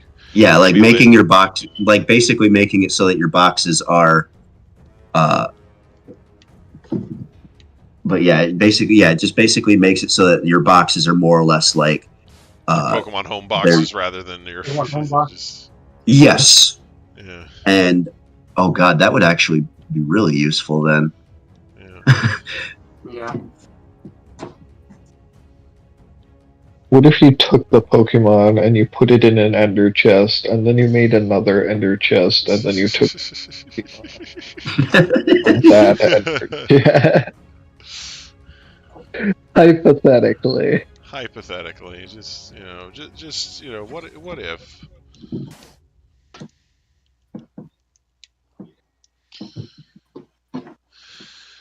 It's like, what if, and I'm not saying we've done this already or anything, but what if we we made it to where you could just, get whatever you wanted out of your... I was thinking about something. Gen 5 late game, a lot of these trainers have, like, on par level, 55, whatever, higher, 2 mods on their team fully evolved. Uh-huh. And I'm like, that's awesome, that's great, because they feel short, but they still feel like, they can take out a mon or two if I'm not careful. And then I think about one of the few trainers I remember from Scarlet and Violet, and it was one fucker, similar, like, timing in the game, and he had 2 mons, and he pissed me off because he killed 3 of my team. Oh, God. Oh, jeez. Naruto Uzumaki says, let me see the art. Okay. Thinking about it, like, I I wonder why my patience was so low at that point for one dude with 2 guys.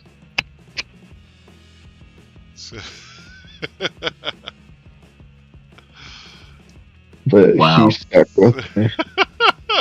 So that's what I've got going so far. It looks more and more impressive the further out you fucking zoom, too. Yeah, exactly. It's just, I think from now on, though, I think I'm gonna start making all of our murals and shit in the end. Just because one, we never go there, and 2, because the maps that we get are just pitch black, and we could just fill them in that way. Oh, okay, yeah. And that's just that makes sense. That's just empty space right there, just going to waste. All right. But yeah, I'm still working on filling some stuff in here. But yeah, so let's see. What the hell is that fucking chirping, man? It's making me go insane.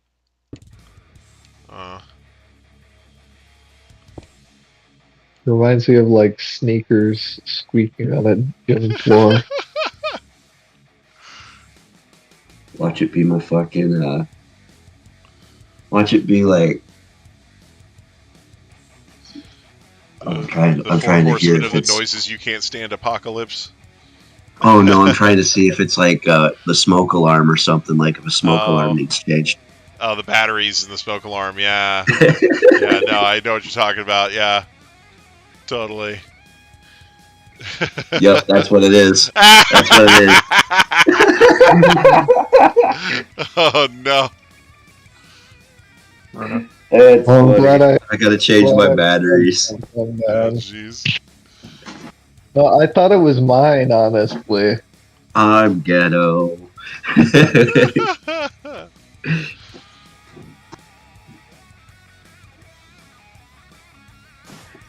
Man, that's one of those fucking sound effects we gotta put on the soundboard because it's just so recognizable.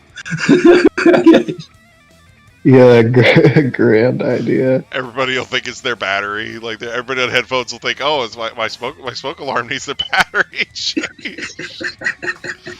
Oh no, it's diabolical. Don't do it.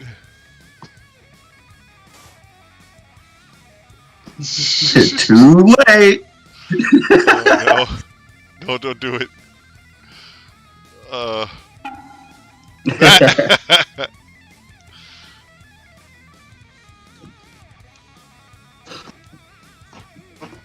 See, I said you needed to have. I told you needed to have this one though, like little bamboo sound.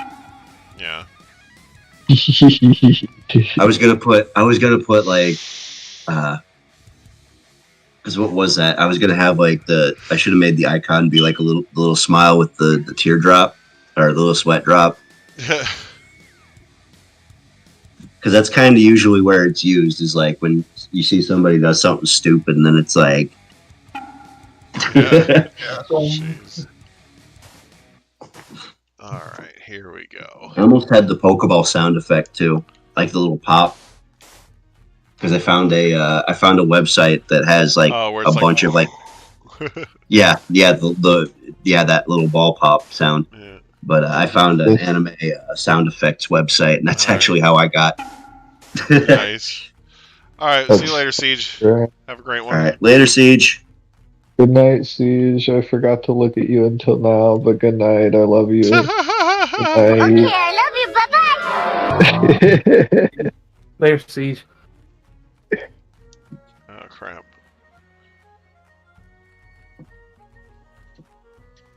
Jeez. Did you know static paralyzes you when you make contact with the foe? Whoa, holy shit. Did you know Delcatty gets Hyper Beam? Did you know that Delcatty has normalize? I did. Mine doesn't. It has cute charm. It has normalize, not the Sharingan.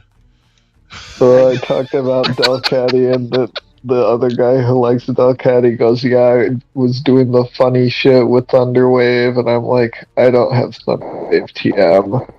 No. I have assist, and my cat sets sun sometimes if it fucking feels like it." Yeah.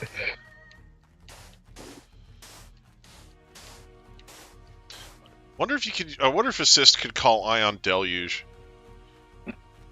If you had a mon in the party with it, shouldn't it?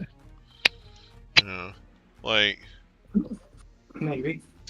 Because basically... Or did they change how it works after that whole fucking Purloin thing? Well, because the whole thing that they did with Purloin was they made it to where you can't call two-turn moves anymore. With assist. But, so the idea with Ion Deluge is that you run, I'm pretty sure it's Trevenant, Gorgeist, sorry. Gorgeist is the one that gives you the ghost type, right? And then, basically, the idea is that you give your Delcatty, ghost type, right?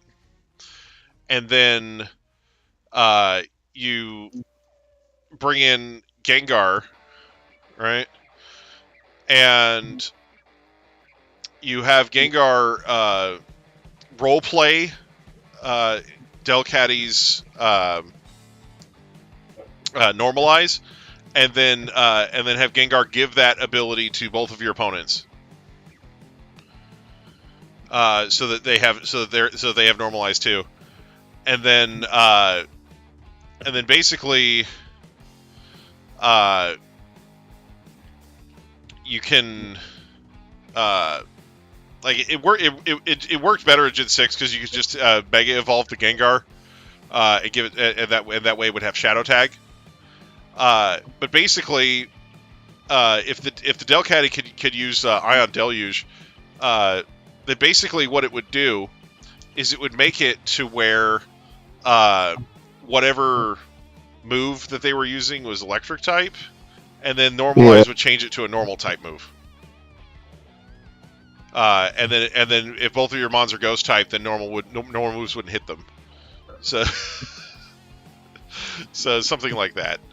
But basically, that's the whole reason you give both of your opponents normalize. Though you don't really need the Iron Deluge, but like you could. But basically, the whole idea is that you give both of your opponents normalize, and then you have two ghost types. I recall you mentioning the use for this one before. Yeah, but yeah, basically you just give your opponents normalize and then shadow tag them in, and then you force, and then and then they can't hit you. Yeah. Which is funny. Yeah,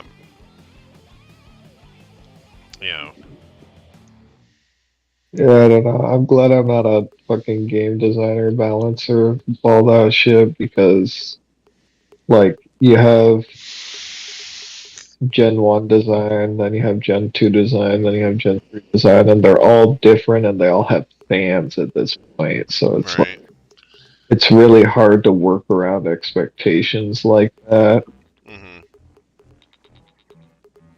And then also, every Pokemon is somebody's favorite. Yeah. Except for Simisear. Fuck Simisear.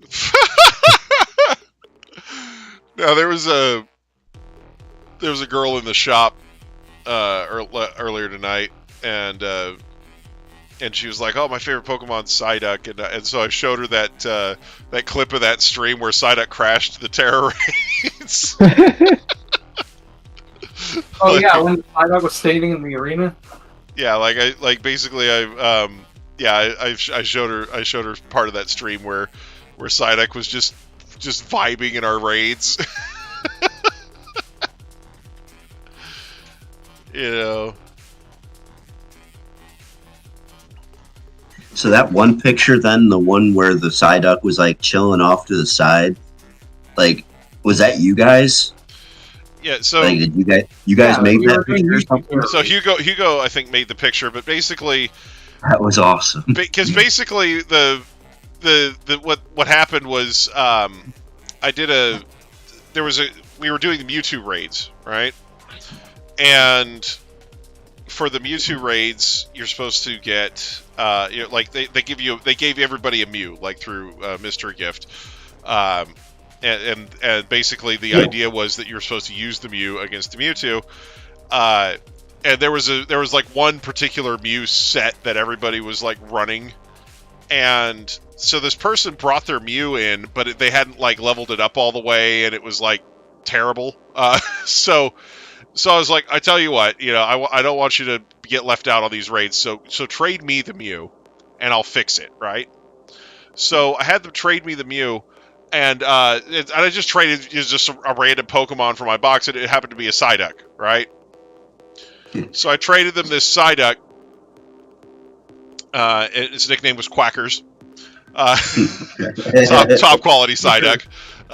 Anyway, so I traded this Psyduck for the Mew, and I spend a bunch of time fixing the damn Mew. I change its nature, IVs, Terra type, EVs. I fixed everything, right?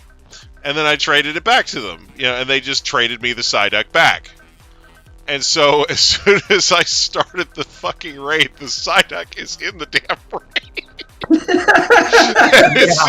It's not like part of the raid, it's not like actually participating, it's just doing its idle animation in the middle of the fucking battle while everything else is going on around it.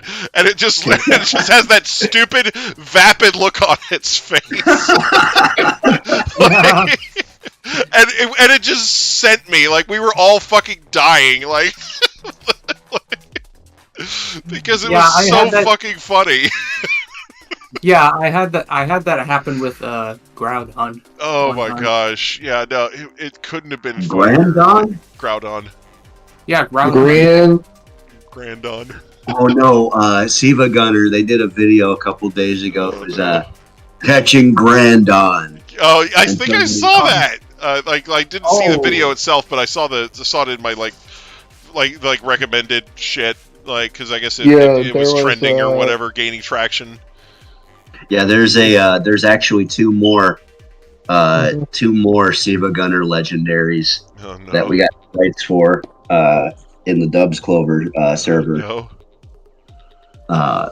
Yeah, one of them's based off the Green Dilla Bean game. and the other one is. See, I don't know what the meme is, but it's the name of it's small, or the name of the mon is Small Ogre, and it's just a cute fucking knockoff. Oh no! I don't know what she's called. It's like a mascot character for the channel of some sort. I'm not sure. I don't keep up on Receiver Gunner lore. Like once they fired Ruse from helping him. I mean, granted that was his own damn fault. But once they fired him, I was just kind of done with Siva Gunner. Like I'll watch your videos from time to time, but I don't really follow him anymore. Oh, you want to know? I was only really in it for the King for a Day 2. That was the biggest part of it. Funny things in Scar and Violet. I recorded a clip and I posted it in Pokemon. So it's actually pretty funny. Oh, yeah. He floating. Yeah, I saw it already. Yeah. See, I got one of those. I had one of those fucking earlier this week when I had what the fuck are those things? Flittle? I had a bunch of Flittle get stuck on the side of a mountain, and I couldn't like get to them. And one of them was shiny. Oh no! Oh yeah, you got one of the just throw your balls at it. Oh no! What I ended up doing to get him to eventually come down was I started attacking every other fucking Pokemon around it, and eventually something unstuck it so that eventually just floated back down to the ground so I could attack him. And as soon as he got close to the ground, I'm like, you come right here, you motherfucker. But yeah, a lot of people forget that you could like use the thing to like aim and target your Pokeballs and just throw them at it to start a battle. I was like that when I found. Yeah, but you can't do that to shinies though. That was what I was trying to get to. What? You can't send your Pokemon out to fight a shiny. It's not Let's Go. You can literally while you're not in Let's Go mode, you can actually target and throw the Pokeball with your Pokemon in it at them, and it starts a battle. Oh yeah, you're right. The mode everybody does forget about. Yeah, everybody forgets that because Let's Go. And why would you? Yeah, Let's Go is so much more fun. Yeah. I don't forget that. I remember everything about this. But yeah, but a lot of people do forget because it's I mean, yeah, a lot of people do forget that it's a thing. I mean, my shiny count has been going up drastically ever since I started deciding that I was gonna do every single one of the outbreaks, regardless of whether I had that Pokemon shiny or not. Oh, jeez. Just because it was like, I mean, I don't get shinies from the outbreaks specifically, but it helps with materials. Yeah. Like I make a lot of fucking money from just selling all the extra shit I get from like fighting all those extra outbreaks. Well, for me, I would just farm the materials because it's good for farming materials. You know what I'm saying? Like the outbreak, the TMs and stuff. Yeah, like all that Eevee fur. Jeez. Like, but I went and sold like 900 fucking Eevee furs today. Yeah, Eevee, and maxed out like 3 fucking Pokemon. Yeah, the Eevee furs are only made for making Helping Hand TMs. Oh, sweet. Put Helping Hand on everything now. Yeah. Just like how Limit Shards are only made for Terra Blast TMs. I only hold on to as many materials. Like I only hold on to a max of like 10 of them for each. Like the only one I have more than 10 of is Gimme Ghoul, and that's just because those coins sell for 200 a pop, whereas you only get like 10 LP for them. Yeah. I only try to get a max of like at least 200 of each one. See, I don't need that many. I'm making a lot of TMs as it is for like competitive. Right. Yeah, well, because when you do a lot of raids and they do these raid events where you have to change up your moves and shit on your Pokemon all the time after like experimenting. That's why I always try to make sure I have like. Yeah. That's why I always try to make sure I have like 10 of them at least, because make then sure you have a whole bunch of TMs and shit. But I can at least afford because on the average, like most of the time, you're only going to need like 3 of any specific item at most. Yeah. Like for any TMs, and so I don't really hold on to too many of them, and especially because like when you need that extra cash, all those everybody like kind of sleeps on all the Pokemon materials, but you get so fucking many of them, they're easy sells. Yeah. Like, I mean, that's why I'm actually up to like 12 boxes now of Battle Ready just for this game. Jeez. And it's from, it's from, because I sell all my shit. Like I sell any Terra crystals I get above 50. I sell any materials above 10. And then like I have numbers for like all my other fucking items too. So like, like it's very autistic. Well, considering it takes like 50 Terra shards to change your Terra type anyway, that's only gonna. Well, yeah, that's what I'm saying. I don't need more than 50. Like I'll work towards getting the extra 50 back if I ever have to use them. Right. But honestly, it's like I only need 50 at a time. Yeah. Like I'm not going crazy with like raising a whole bunch of Pokemon at any given moment. Well, like sometimes situations come up like that when I was talking about with that Mew, where it's like, oh, I just needed to. Well, yeah, and that's why I said I always try to keep 50 on hand just to be safe. Like that way I've always got just in case there's ever a problem. Yeah. So, like I said, you never know when you're going to have to unexpectedly need to fucking deal with something like that. So, at least for me, since I'm doing like kind of a public type thing, like. But yeah, it's like. But yeah, like grinding for Terra crystals now actually isn't all that bad anymore. Well, yeah, because they gave you the item. Yeah, the Terra charm. More of them. The Terra charm helps so fucking much. Right. Of course they did. But what I found is probably the best way to make money in the game is to go to Kitakami and just run around the goddamn barren wasteland and just pick up rare bones.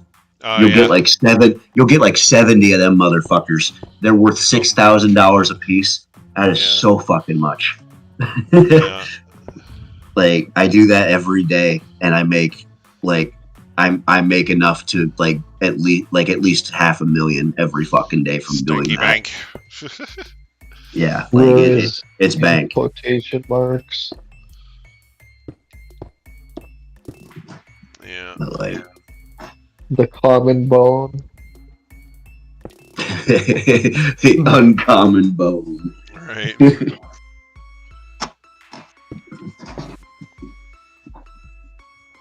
Limited edition bone. the limited edition.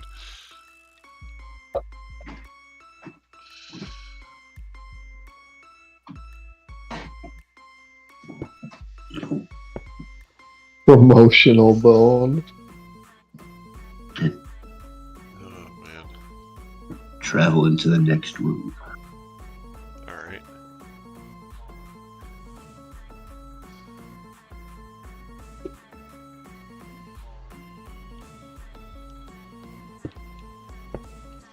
Well, it only took like 5 months, but I made it to the fucking Pokemon League.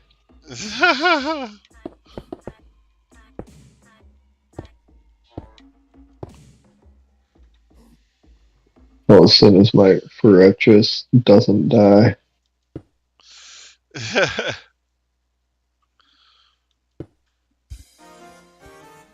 I think I'm done playing for the night. I wasn't really doing much anyways. I did all my work this morning. Alright, yeah. Okay, let's see. Oh,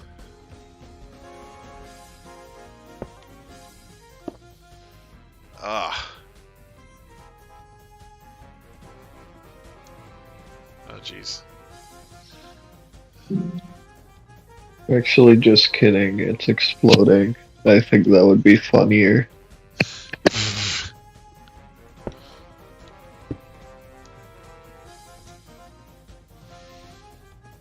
I don't run explosion mods too often, may as well.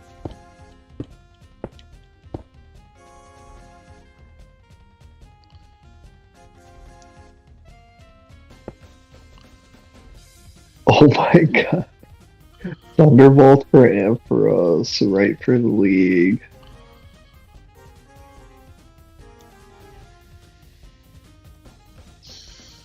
Alright, I think I'm gonna switch to black and do some more line work.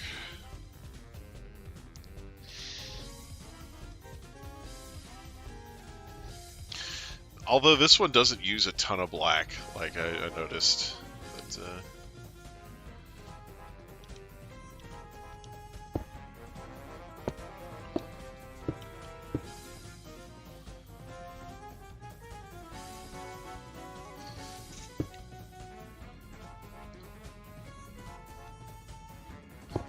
Could put away the HM Golduck.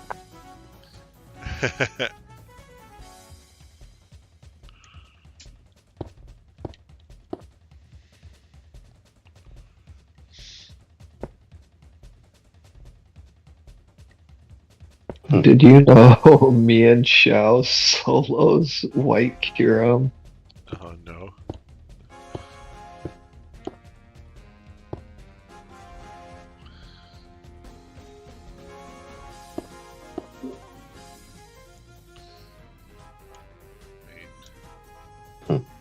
Fucking Mr. Sableye.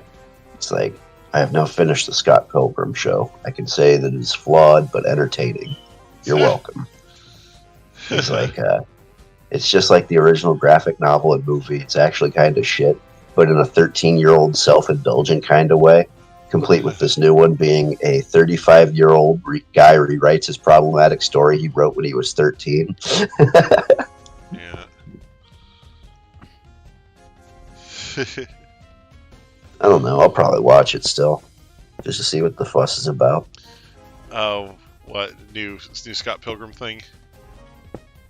Yeah, Netflix is like they basically remade Scott Pilgrim as a cartoon show now.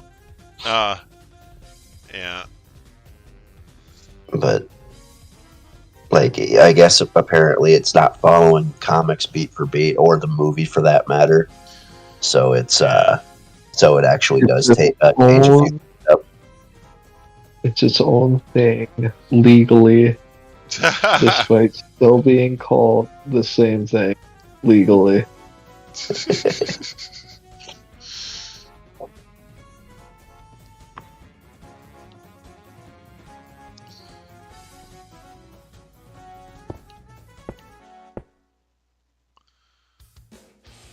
What the fuck?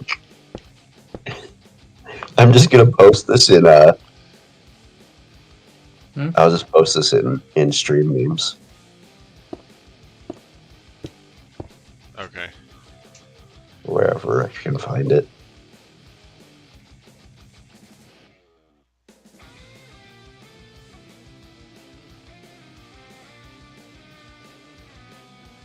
Oh boy, the neighbors are moving furniture at 1 a.m.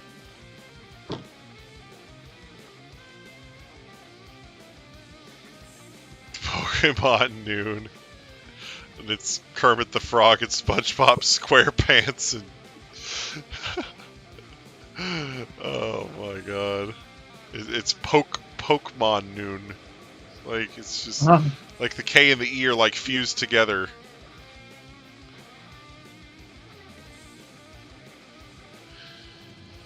Pokoon. Like,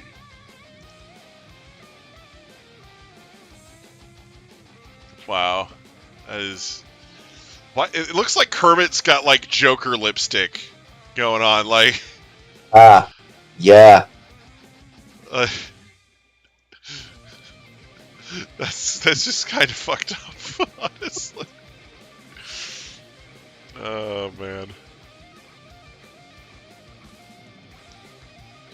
Why so serious? I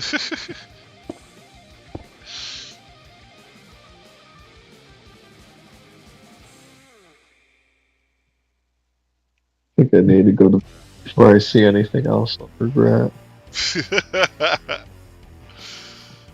Oh my solo egg, gamers. Hasta Batista, baby. Okay, I love you. Bye bye. Okay, later.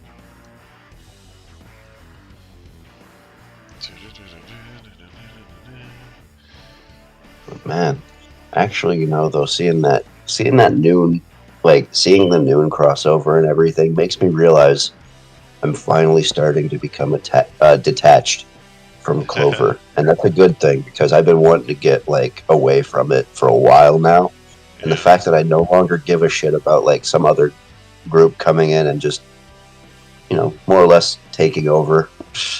Well, I think it's more like a passing of the torch sort of deal. At least I'm hoping that's what it is. Jeez. Because honestly, all the devs are done with Clover at this point. They've been done for years. They've been running on fumes more or less. Yeah. I mean, honestly, it's pretty noticeable when we get somebody from a completely different fucking fan game to come in and finish Clover's fucking ending for them.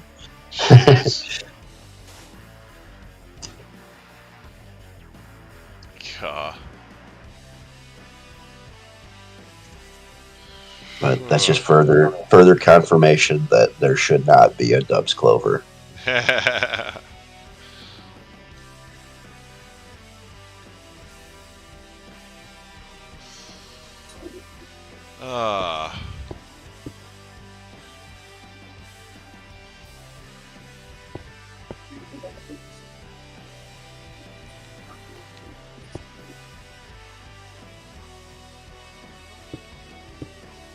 So if you're making Sailor V, are you gonna have all of her paparazzi and shit following behind her?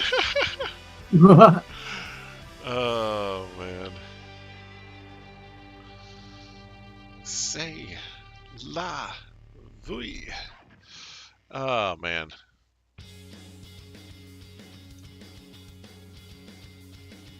She's coming together really nicely, honestly. She's just about done.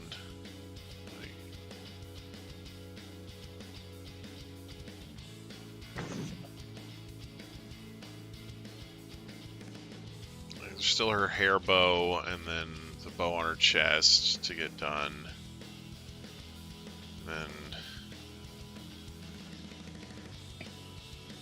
Oh my god. I just thought about this.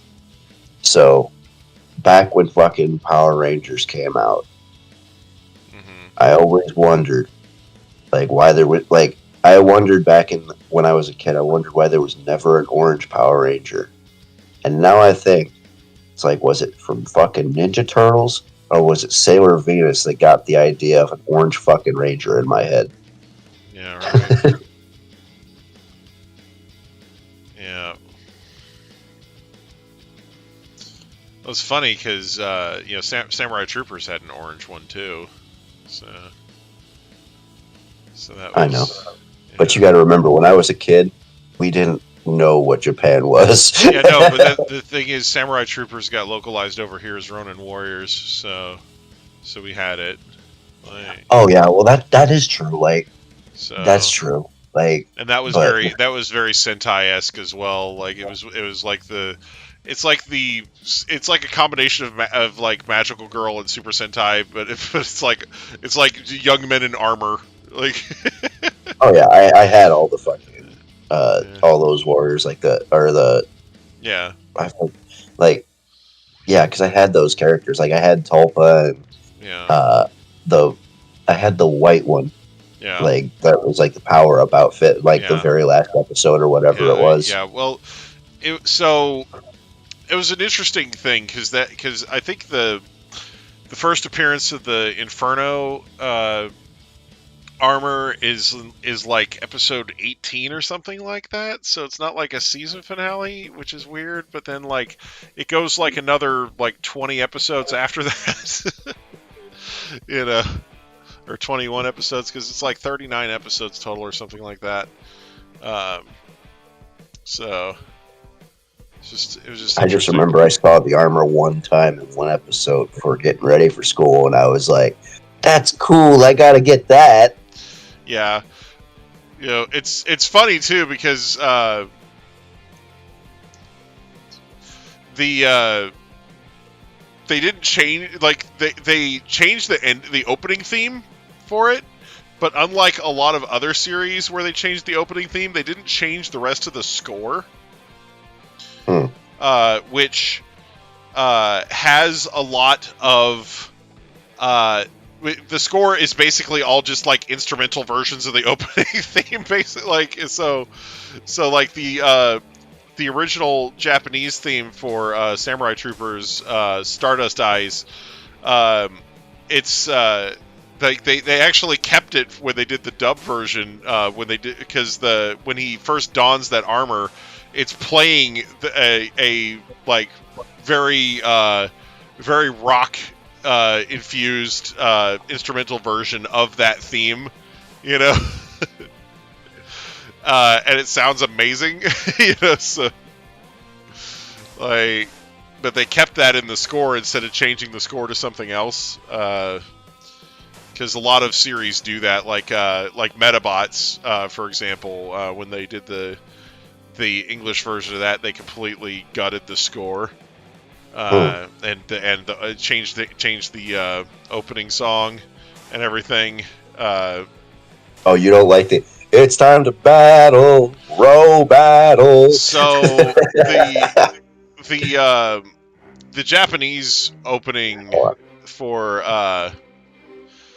Metabots, like it has its own charm to it. Like, you know, some people still like the English version better, and they're welcome to that opinion, because it's not like One Piece where that's just categorically wrong. But like, but the Metabots, the original Japanese version has I really like the chorus for it. You know, because it's just so upbeat and happy, and you know, like, you know, speaking of, it's like I like the theme, or I like the theme Butterfly from Digimon Adventure, but I dislike the actual lyrics when they're translated to English. Oh yeah. Like, yeah. I love the song. I love how the song sounds in Japanese. Like, it's actually, like, it sounds fucking beautiful. But then when you actually know what it says, you're like, it's kind of right. Yeah, like, it's something where sometimes something like that means more than what the lyrics say. You know, like, supposed to be. This wasn't supposed to be pink concrete power. This was supposed to be... Where's the pink terracotta at? Okay, no, that's not like that. It doesn't look right. Why does the pink glazed terracotta look like that, and the pink terracotta looks like that? That's frustrating. All right, strip cherry wood. Let's do that. Color consistency, for shame. Right. Just gonna use these.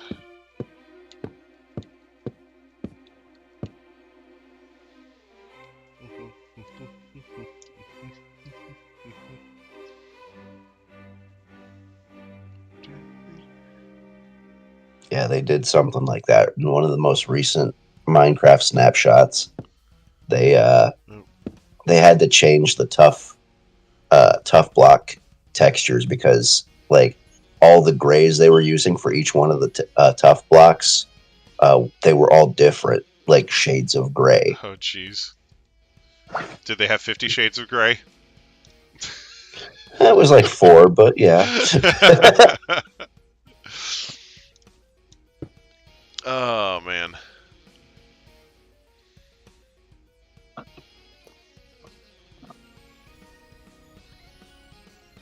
Jeez.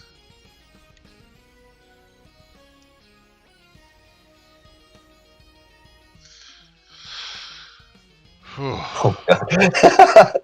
I just remembered something. The other day, somebody was like, I saw this news article. They were discussing the upcoming Snow White movie. Mm-hmm. and somebody fucking posts a GIF in there of that fucking scene from the Sailor Moon anime where what's her face is like, I should be Sailor Moon, or what's her face is like, I should be Cinder, or I should be Snow White because I have the biggest chest. Oh yeah. And Serena and what's her face just look at her pissed off. Right. Yeah. Yeah, Mako is talking about how she should be Snow White because she's got the biggest rack. Yeah. Like, I don't remember that, and it's like, I don't remember anything. Like, that was never in English. Yeah, like, well, I think the scene was, but I think they changed what they were saying. Because it was like that. Like, I know that was never in English. Like, I could see that scene, and it's like they never would have let that fly back in the day. Yeah, no, they just changed what they were saying. Like the arguments that they were making, they just changed it. But yeah, because the scene I think was still in the English version. It's just they just changed the dialogue, so it's more innocent. But yeah.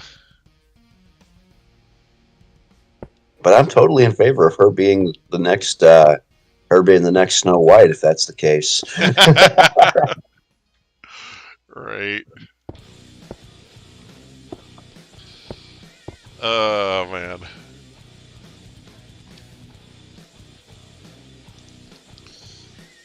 Okay, here we go.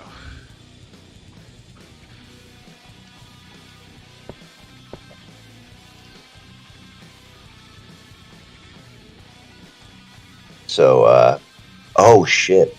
So, what's his face? HDV or whatever the fuck it is. One of those people who does nothing but nonstop Pokemon leaks. Like, posted a video today of a supposed leak that came from 4chan. And so this image shows up like 2 fucking days ago on VP, and it's like, you know, it's this whole the wall of text. But the thing is, the thing that really makes people wonder is it's a screenshot from 4chan. But you go to the actual, like, you look up the post number. The post number does not exist. The date that it exists on isn't real. So somebody made a fake 4chan post leak because 4chan is just that well known for having leaks that somebody made it in the style of a 4chan post. Man. Like, they got some cool fucking ideas on here, though. Like, I think it'd be cool, like, because we all know, like, what's his face? Diplin's going to evolve in the DLC because, and we know this for a fact because you can use the fucking the Violite works. Yeah, Violite works on them. So the name they give the evolution in this is Hydraplin. Hydraplin. And also apparently the 19th Terra type is just called Ultima. Oh man. Like,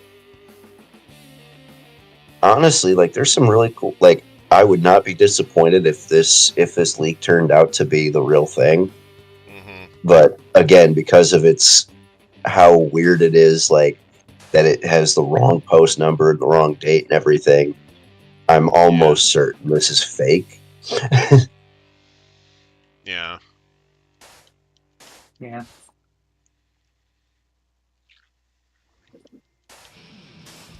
But it has, like, so many, like, it has a lot of really cool ideas to it, though. Like one of the things, like, it actually tries to explain that, like, Terapagos's power is that it basically forcefully evolves Pokemon, and whenever it's forced to like evolve them, like that's why you get the Paradox Mons, because it's just regular Pokemon that get mutated by Terapagos. Huh. Dang.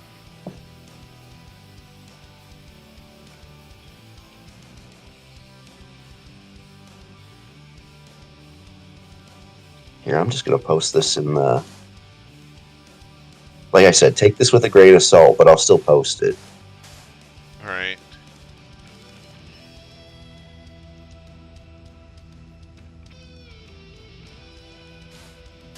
Yeah, here we go.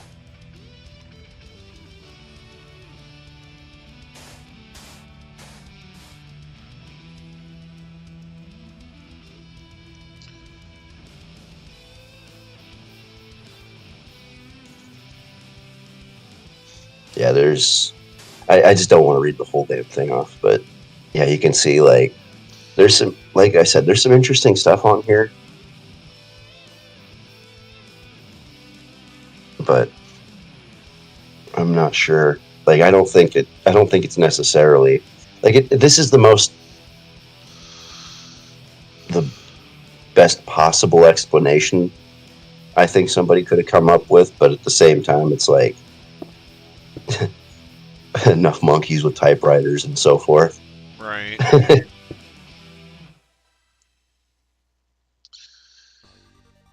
Yeah.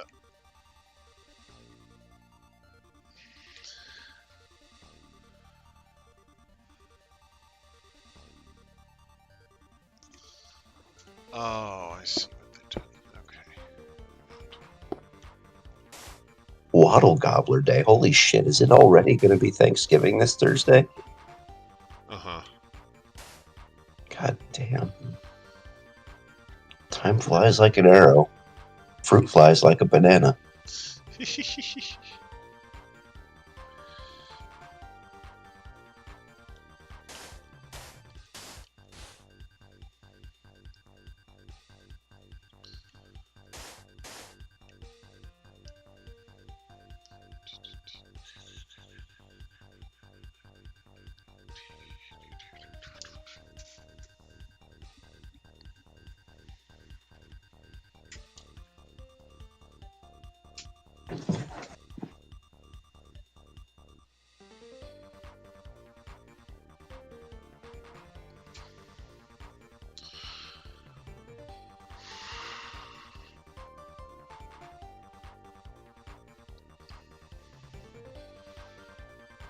Actually, just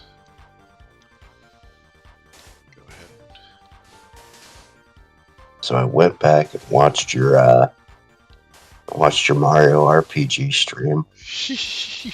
You were so fucking happy, man. Right? Yeah, I know, right? He was the most happiest I've ever heard of him. Oh my gosh, my ears were so happy. And like, I could almost hear you holding back fucking tears, man. Yeah, there was a couple moments where I was like, "Oh no!" I promised myself I wouldn't cry, you know. Like, but yeah, oh, it's so fun.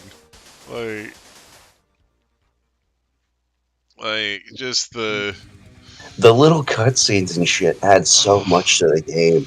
There's so much there. It's like just it's a really well done remake. Like I love that they actually kept in the original music. Yeah, they made it to where you could access the original music if you want, and you know, like just like if you're just like vehemently against all the remixes, which make my ears so stinking happy. Oh my gosh! Like when I got to the world map, like the world map thing was like. I was like, oh my gosh, it sounds so beautiful! Like, you know, I didn't expect to feel that way about the frickin' world map theme. Like, oh, yeah, it looks really good. Like, I'm gonna have to pick it up. Oh my gosh, yeah, I just, like, yeah, I couldn't contain my joy. It was, it just kept bubbling over.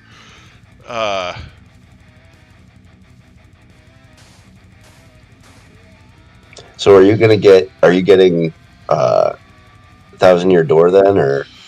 I've never played a Paper Mario game, but I keep hearing that they're just wonderful. So I'll have to see what my progress is like on Mario RPG, and then if I have the money for it, then maybe we'll go for that. I will say, not all the Paper Mario games are good. Yeah. I mean, a lot of people tell you that, like, after Super Paper Mario, just don't bother. Sticker Star is where it starts veering into like bad territory. Yeah. But 1,000-Year Door is it's arguably the best game in the series. Yeah. Like, and I say arguably because I actually like Super Paper Mario. I know that's a bit of a controversial statement when Paper Mario 1,000-Year Door exists. Right. but I still love it for what it is. Right. Like 1,000-Year Door is fucking, it's wonderful. It is my favorite fucking Mario RPG. I've done more playthroughs of Super Paper Mario than T2ID, but T2ID is still my most favorite. Yeah.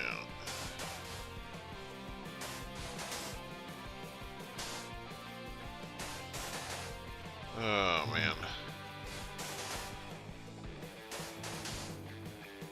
But you should get it so that, like, if you do get it too, of T2ID in my childhood. it'd be one of those rare instances of me, like, actually knowing, like, how to help you play along to a video game. Right. Oh man. Yeah. Whew.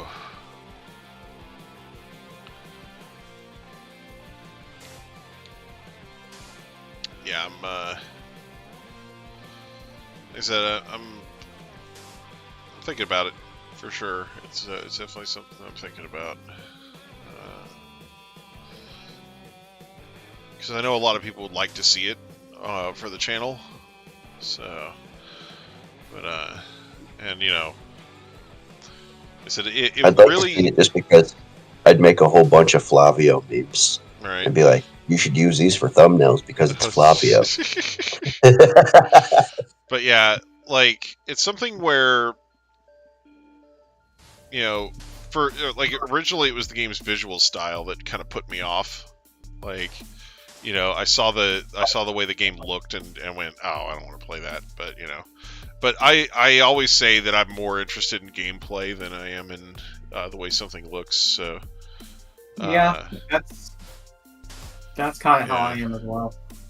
So it's something where I should if I really want to put my money where my mouth is, I should just go ahead and play the thing and then form an opinion based on gameplay. Play the damn thing. Play the damn thing. I still want to know when the fuck Tomba's supposed to come out, because they told me that was coming out like a year ago at this point, and still fucking not here. Yeah. That was supposed to be limited run games. I thought was re-releasing it or something. Huh. It's like they made the announcement and then they just were like, you'll get it when you get it. Yeah. Right. They're like, what's that? People didn't go berserk when we announced it. Well, I guess they don't get it then. Right. Don't say that. The Switch is so close to being my perfect system. Right. Right. It has every fucking game from my childhood on it. Right. Well, I will consider it perfect as soon as they get Final Fantasy Tactics on that sumbitch, but I mean, that is true. It needs that. Yeah. Because it's already pretty fucking great. It will come close for me once they put Kirby Air Ride in there. Yeah. I think everybody's got one game at this point where they're like, oh man, if they just add that, it'll be the best thing ever. Right? Yeah.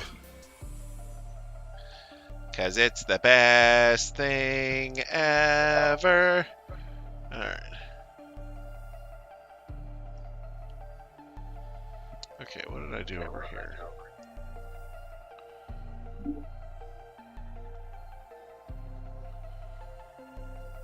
Oh, I see. I used a compound thing. Oh wait. I used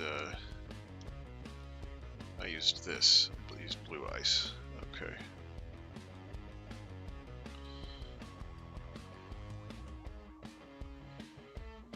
That'll probably look good over here too. So I'm gonna do it.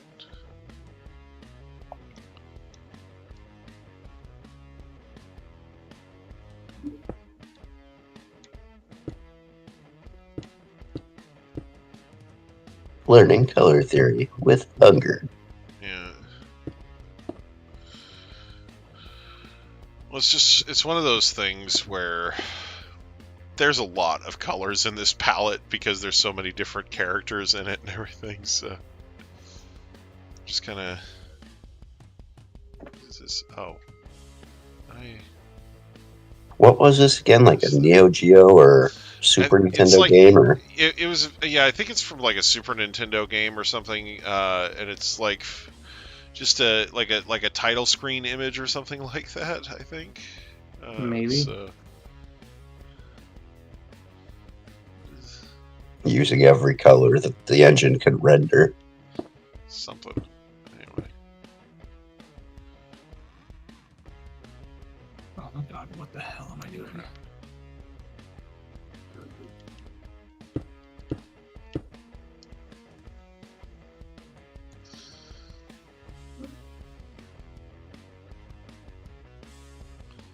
I don't know why I put that.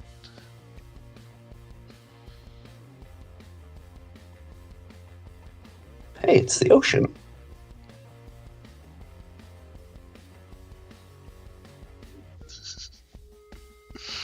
I'm never gonna find a shiny mouse. What are you shiny hunting? Oh Tandem mouse. no! Oh, just God! Just good luck. I tried it yesterday. I don't like it. Yeah, Right. it's terrible. You just have to kill them the whole time. You can't. Yeah, Yeah. you just go into Let's Go mode and just keep slaughtering. Yeah. Sending my Magnemite out there to hunt. It's really the I am kind of glad I'm getting pervs. I'm getting all them tiny fucking shinies out of the way. The tiny shinies. Like, yeah. I got shiny Diglett a few hours ago, randomly. nice. I feel like it doesn't look good. It look as good for It came with an uncommon this mark. part. See, I have Chasing, please. I have three fucking battle ready Alolan Diglett for some reason, some inexplicable fucking reason, and one of them shiny, Yeah. and I still don't like. I don't even remember how the fuck I wound up with any of them. Like, I remember I got the one from the Sword and Shield DLC. I don't remember getting any of the other ones, like at any fucking point.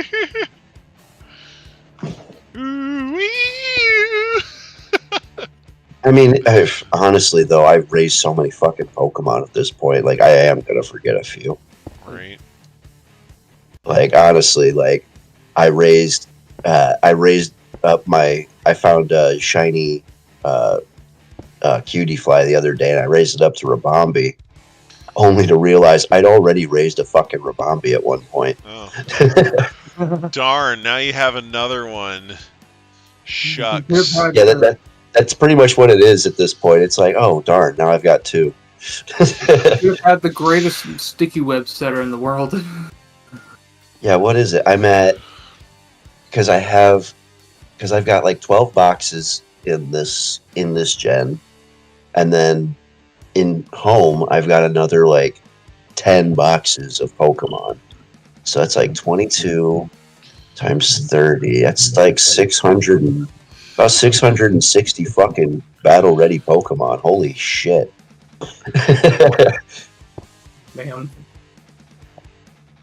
Damn, that actually, wow. Damn, now the fruits of my labor. Holy fuck. I don't think I'm playing it any more than you guys. You guys probably could have just as much, if not more, than I have. Yeah. Yeah. You know what? I'm not doing this. Yeah. Quitter. Dude, I need to get a new controller. This thing keeps drifting like crazy. Oh. Yeah, that shit sucks. Yeah. Which is terrible because this is it's a Switch controller, but it looks like a GameCube controller. Oh, it's one of those? Yeah. Yeah.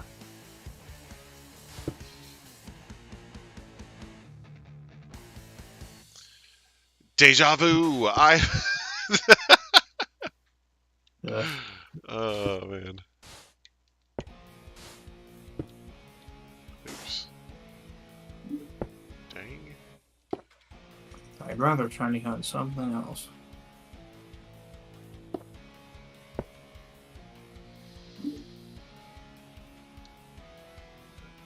See, what was it? I forget what it was I was shiny hunting the other day. But it was like, I spend like a solid fucking hour beating the shit out of this one fucking Pokemon, trying to get it shiny. Right. And nothing. And I go right around the fucking corner, and there's a goddamn shiny that I wasn't even looking for. Yeah. No, that's how it was when I was looking for Hoppip. I was trying to get a shiny Hoppip, and I'd been through like several sandwiches, and then like I just finished like resetting or something like that, and I was it's like getting ready to set up another picnic, and I ran into a shiny Lechonk, and I'm like, really? Yeah. See, I got both female and male of those shiny. So I got those early too. Right. So I named it Hoppig, because that's funny. I got one. I got one the other day that had a teary-eyed mark, and I named him Weepig. How funny. Weepig. That's great. Weepig Bell. Oh, I mean, okay.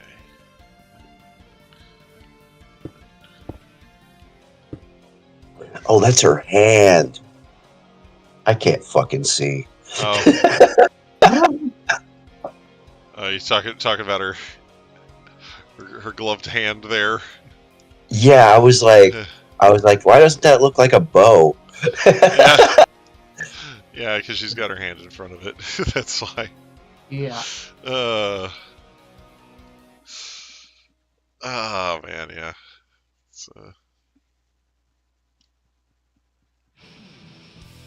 It's okay. I'll get here eventually. Oh man. Hunger, we're gonna tear down an entire fucking island to make more space for your women. I know, right? We're almost out of space. And there's an island in the way. Ew!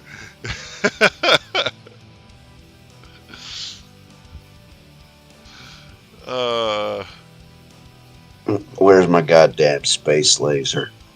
We gotta correct this mistake. Terrorists, please do not fire Amazing Laser. Terrorists, please do not buy Amazing Laser. It's an old one of those parody commercials.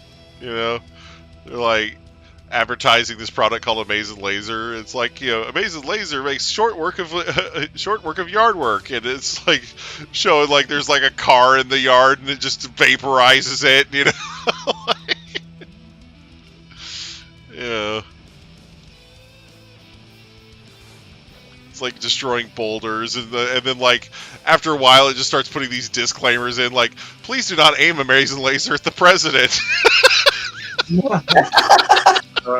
Like, terrorists, please do not buy Amazing Laser.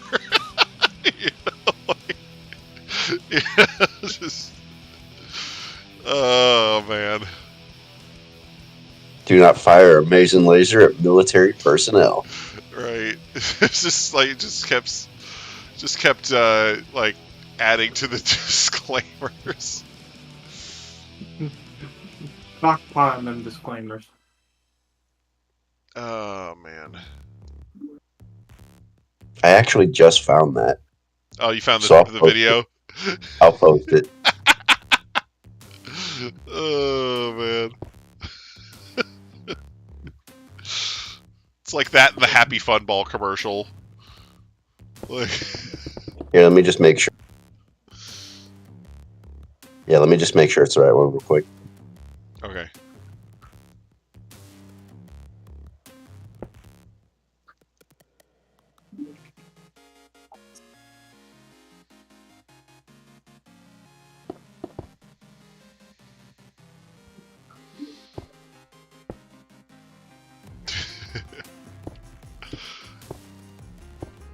I actually have like a DVD that's just like the best of Saturday Night Live parody commercials. It's the only best of Saturday Night Live DVD that I own as far as I can remember.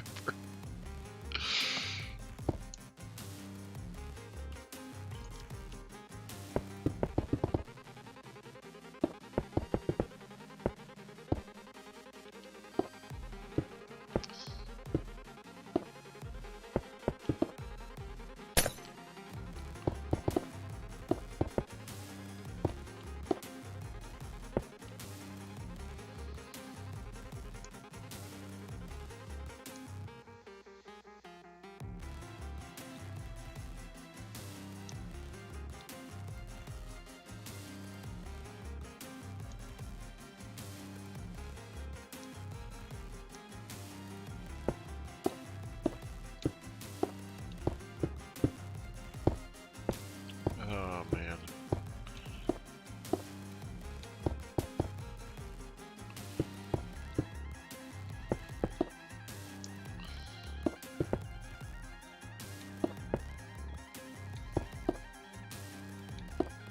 Stream team. Okay. There we Okay. go. Amazing laser.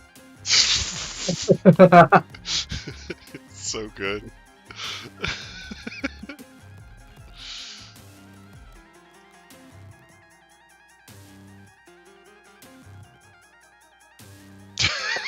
Do not use Amazing Laser when drowsy or on medication. Oh man. That's pretty amazing. Just do not fire Amazing Laser at the president. Oh man. Jeez.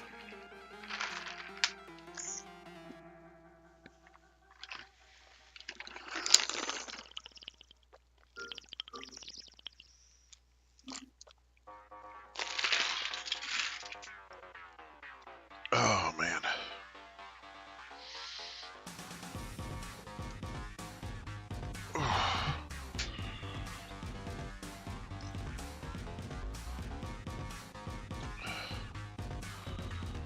Oh jeez.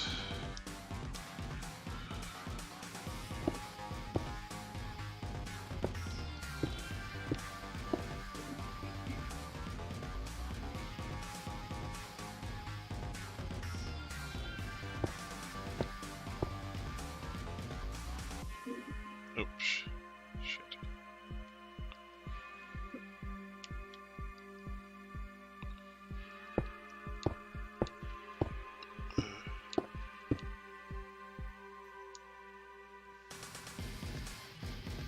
Oh my god, seriously, fuck this controller.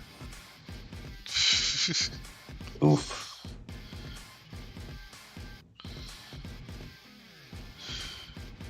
You know, I'm changing controllers.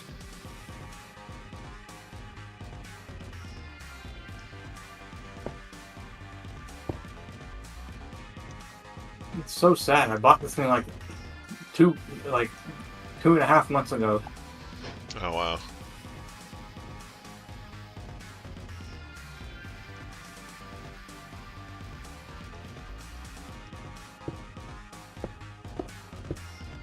Okay.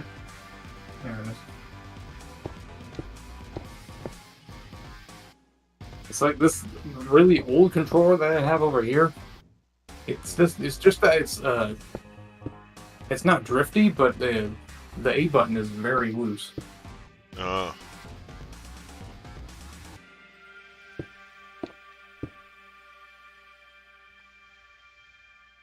And it just feels awkward.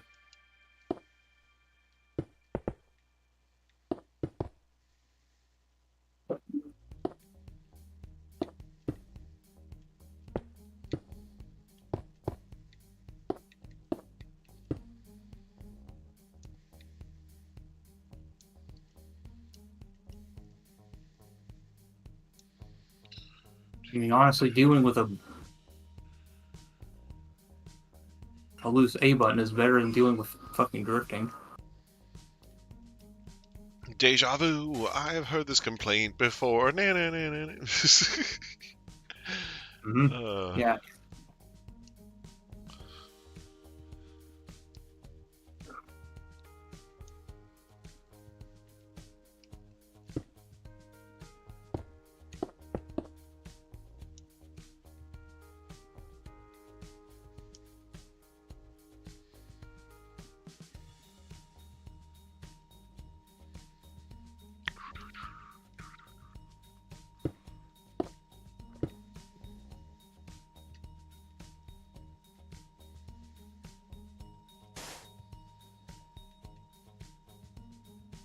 All right. Okay. So now I have to make an AI image of Sailor Moon destroying a desert. Yes.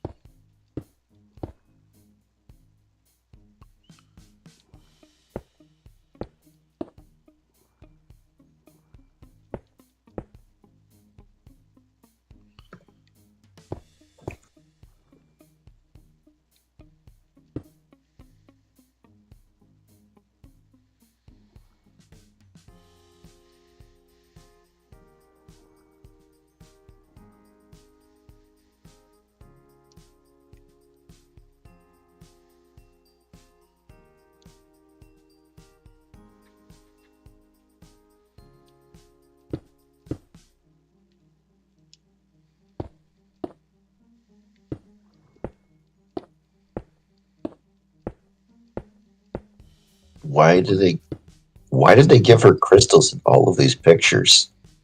Mhm. I ask, like, my prompt is literally just Sailor Moon destroying a desert. And in every one of these pictures, she's holding a fucking crystal in her hands as the crystal does the destroying. I mean, it could be that it's trying to represent the Imperium Silver Crystal, which, yeah. Maybe. They also made her a giant. Oh god, no. Oh, jeez. Ginzu show. Fucking giantess over here. Alright. Sailor Giant Moon.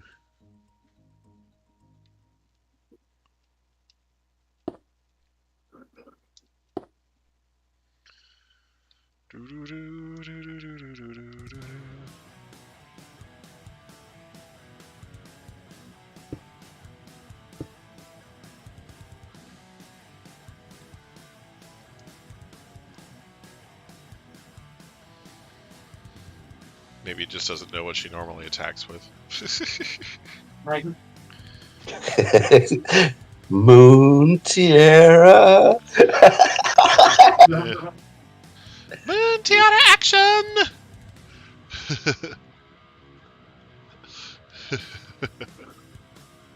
Fucking Christ.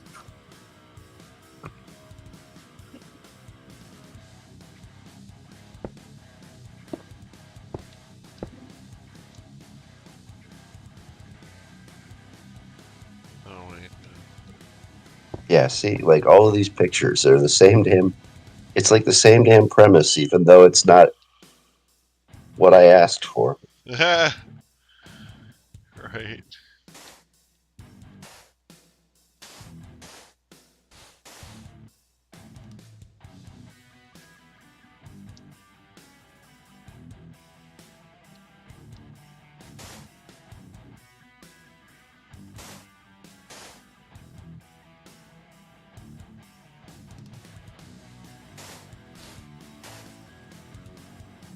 Honestly, though, I'm a little impressed by how accurate it's been getting.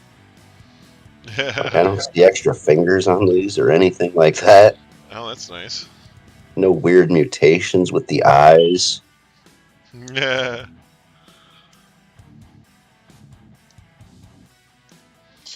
Yeah, I'm guessing they're just constantly tweaking it, you know, like... I would also assume that everybody asking shit to it's also helping tweak it a little bit better as well. Yeah, I'm wondering if it's like got a learning program where it like helps like teach itself, like... Because like every time I ask for it to make like the caps lock avatar, now it pretty much has it down pat. Like it knows it perfect. Yeah, that's crazy.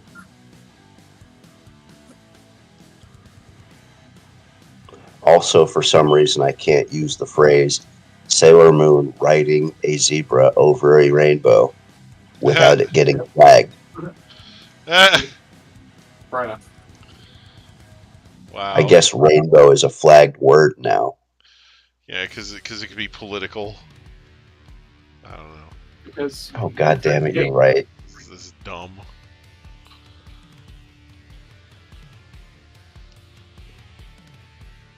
Because I was making like rainbow dragons and shit. See, all this is doing though is making me really good at my fucking speech because it's like I have to figure out what fucking words I have to use to get around this goddamn program. Yeah. I told it to make a dragon out of Skittles at one point. I saw that. Pretty badass.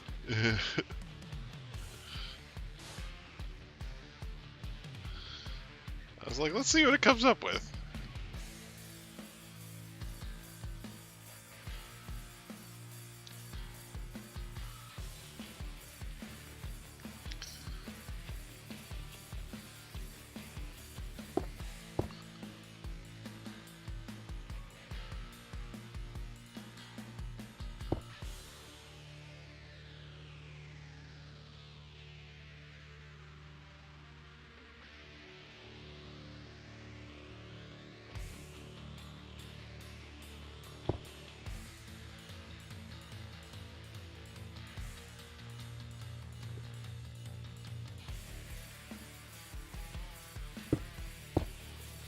Let's see how long it takes for the image generator to make this. I asked for Shrek as a potato. Oh no. Oh god. Oh my god.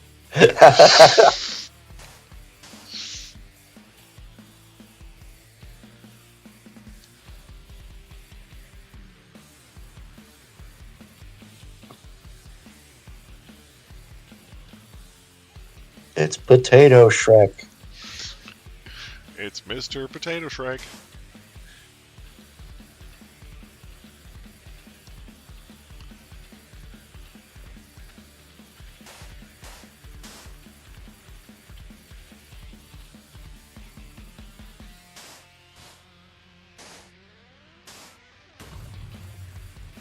There we go.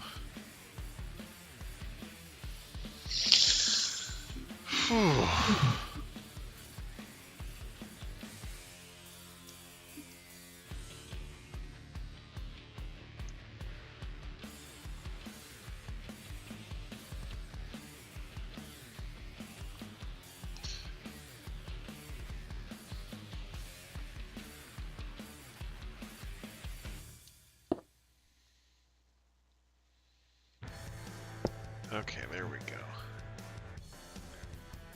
And that.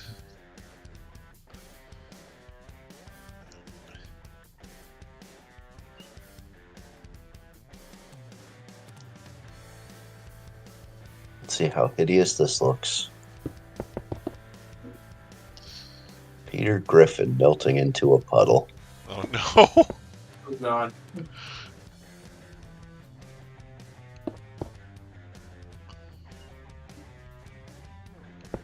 Why is he holding chocolate milk? What the fuck?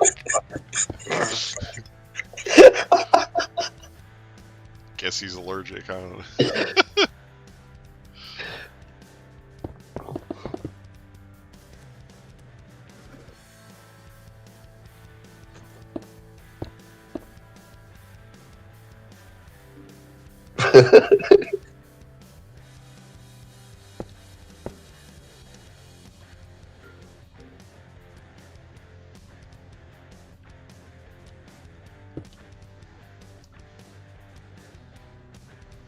Apparently he gets dipped in acid.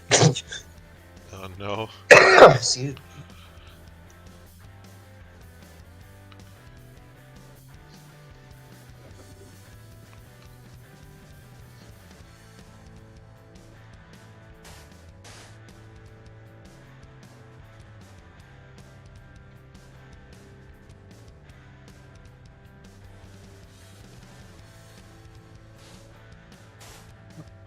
Jesus.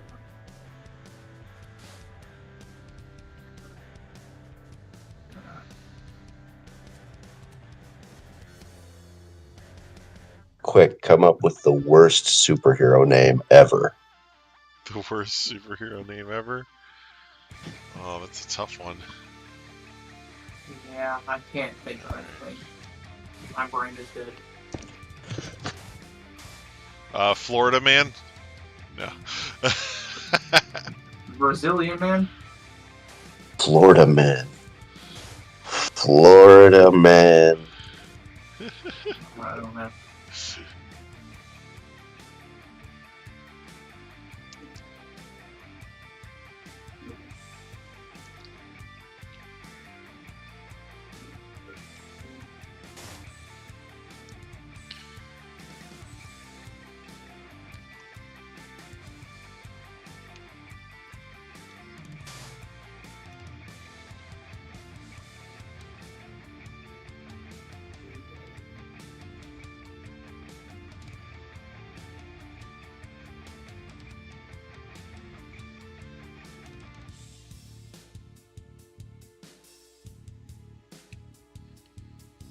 Let's see what it gives me for Florida Man fighting injustice.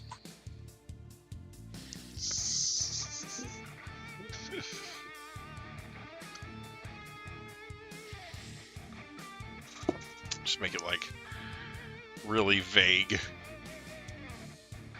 I got Superman.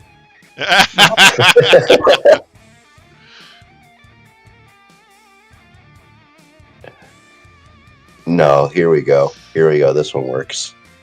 Superman is the new Florida man. He's like a Cuban. He's like a Cuban Superman. Oh no, I think it's really the best way to put it. that's funny. Yeah.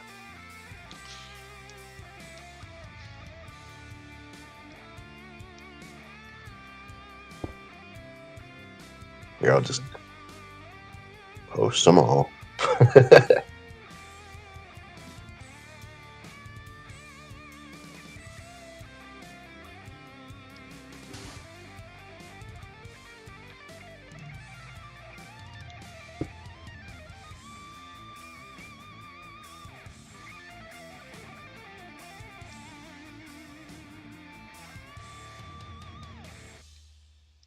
Choose your Florida Man.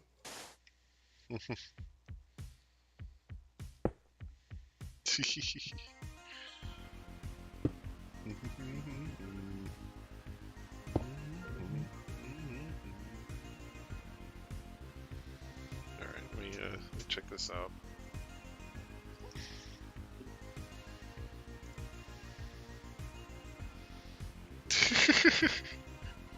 That is a big crystal. That's what I'm saying, yo. Right? Right. Potato Shrek. God. What the heck? I like the one with the I like the second one with the blue outfit because it has the green F on the chest. Like, is that just the fucking Florida logo, like the state logo? I'm not sure what the state logo for Florida looks like, but but that might be the best one in my opinion. Like, just because of the symbol on the chest, like, they just Yeah. F's in the chat for Florida Man. But yeah. See, I always pictured Florida Man though as having like a silhouette of the state of Florida on his chest.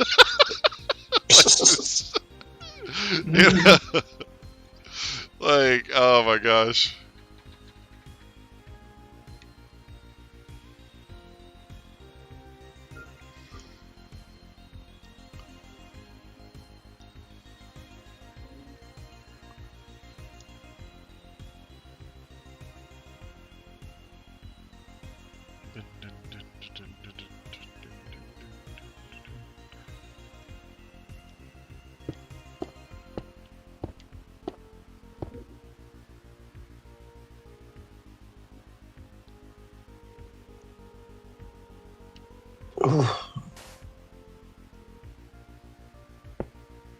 I think it's getting to be about that time, though, for me. Oh, yeah, right. Yeah. Ugh.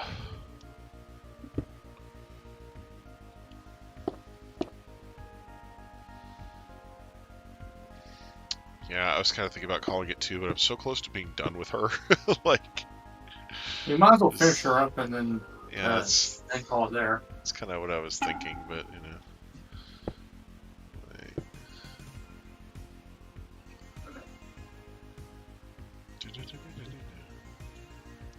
You're not that far off of finishing her up, anyways. Yeah, she's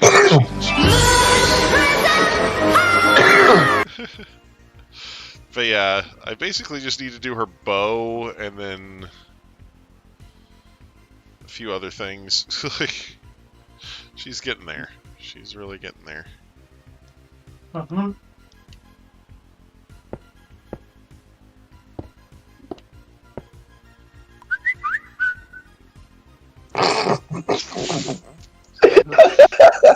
God. God damn it, Rude. Oh, man.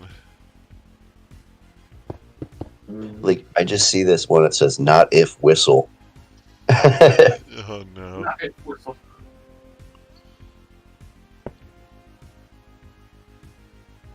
That's what she said. Ah.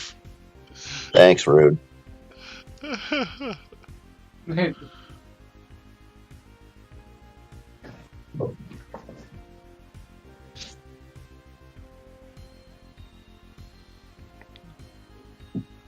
Alright, but yeah, you guys have a good night, though. Alright, you later. too. Okay, I love you. Bye-bye. Okay. Let's see.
Oh yeah. Yeah, that's coming together pretty nicely. Yeah.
Yeah, no, it's not a stark enough difference.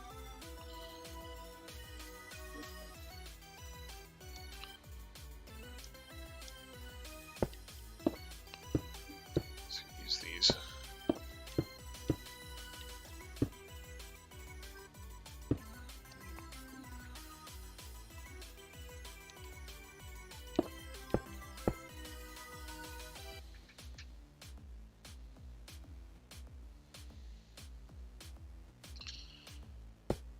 Oops.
Okay, that's perfect.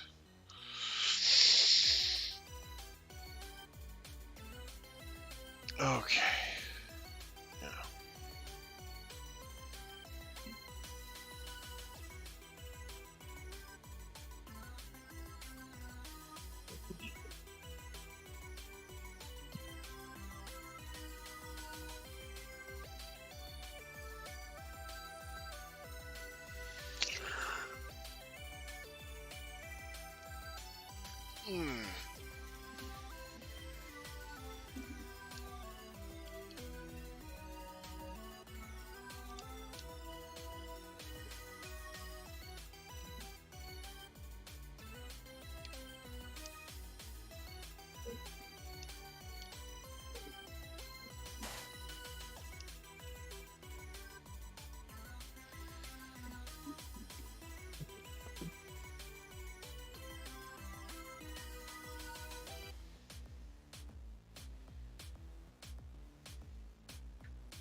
There's that.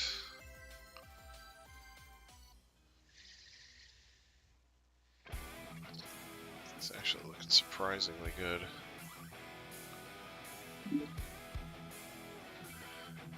Okay. So I think I want...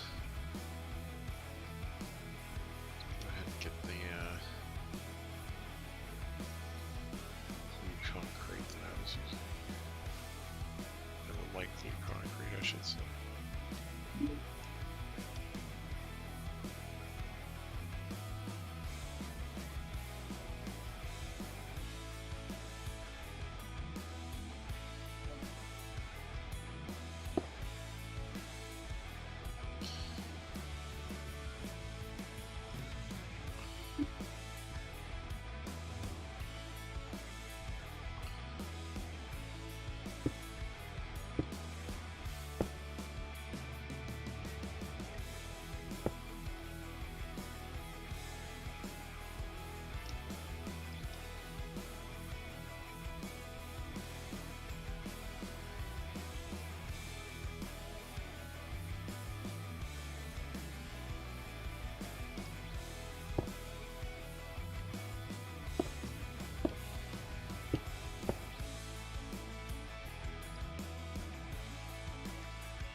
Go.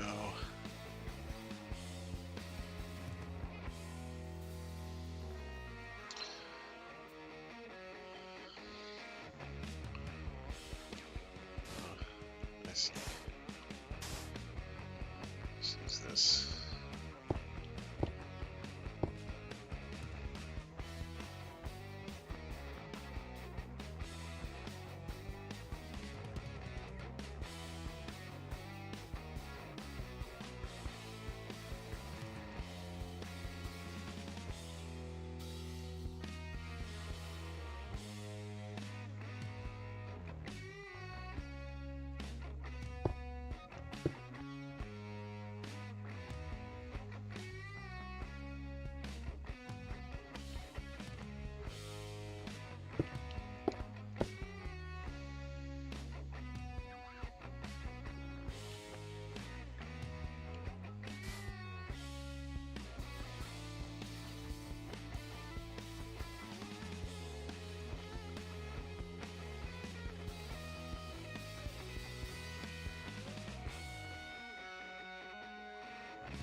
Okay, now I just have to figure out what I'm going to do with her hair back here.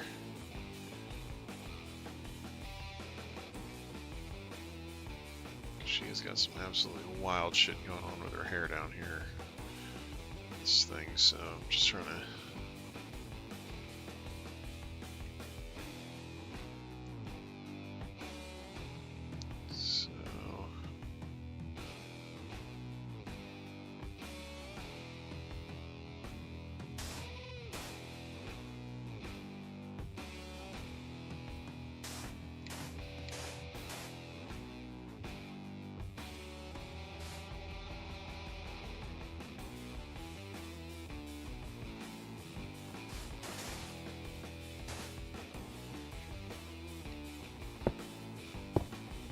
Just do this.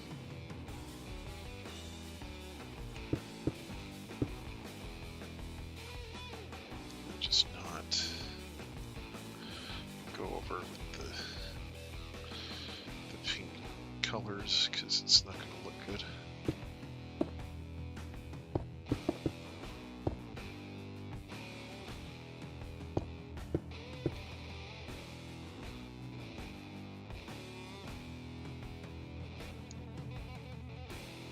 Helmet still doesn't look good, but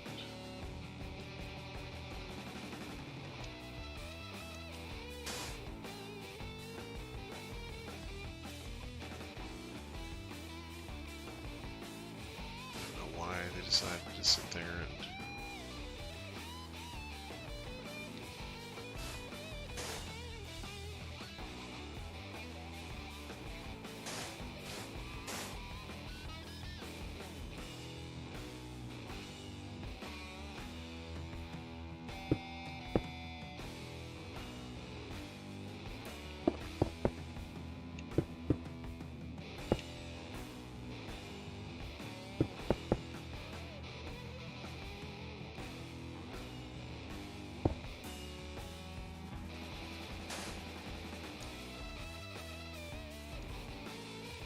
okay.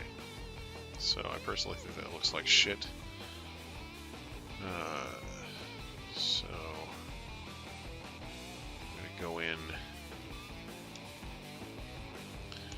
do something a little unusual.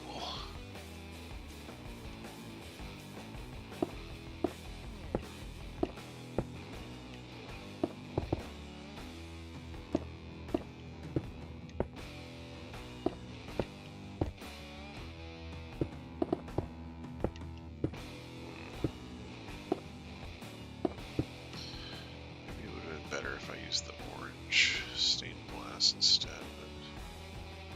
But just put this there and then back up and see what it looks like, and then if it doesn't look good, we'll go from there.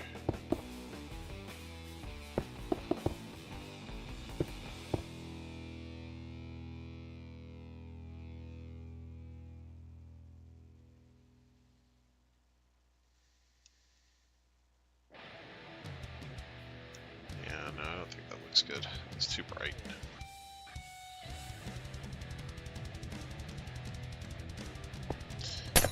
I just meant to add like kind of a yellow tinge to it, but it made it look like it was like done in highlighter. That's definitely not what I was going for. Oh shit.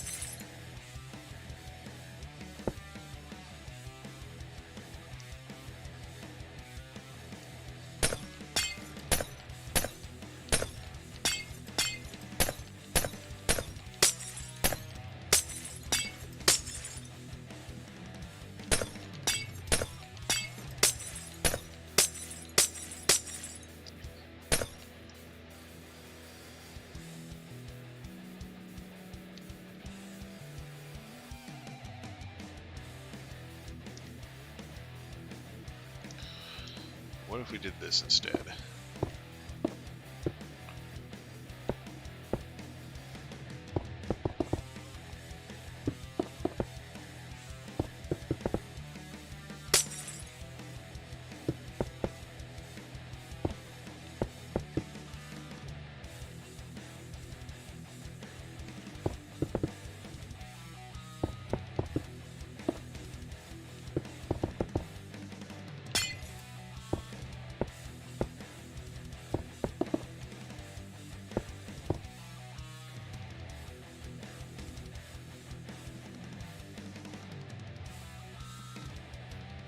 Okay, yeah, I actually like that a lot better. We'll go ahead and do it on the other side too.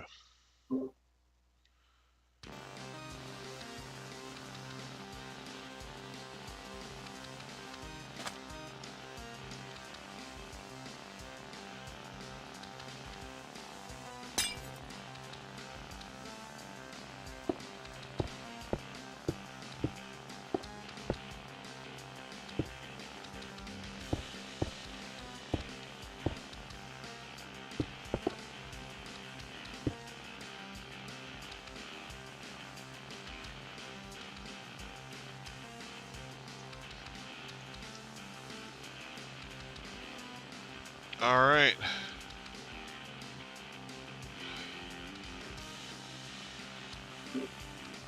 There we fucking go, right there. Yes.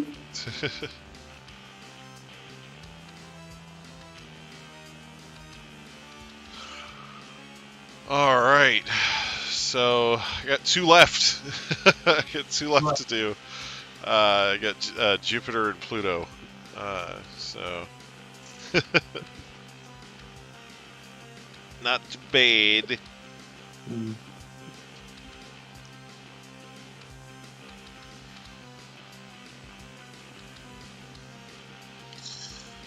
Oh.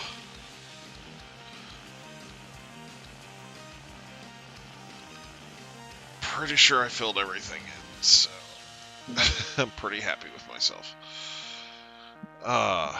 She ended up looking pretty darn good, I think. Yeah. Sure did. So yeah. The devil was in the details, but I like the way that the orange turned out at the end there, so I'm happy with it. Mm-hmm. So let's just pan out so we can see most of the image. Mm-hmm. So there we go. So yeah.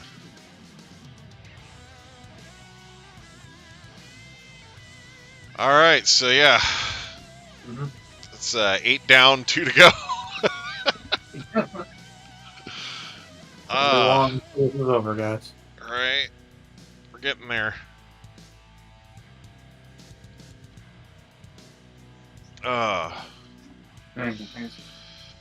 Yeah. Eventually, after I'm done with this, I'm probably gonna put I want to try to put a cool background on it. That way, it'll look nice as a painting or whatever. Yeah. But yeah, that's gonna be. Oh man. All right. Anyway.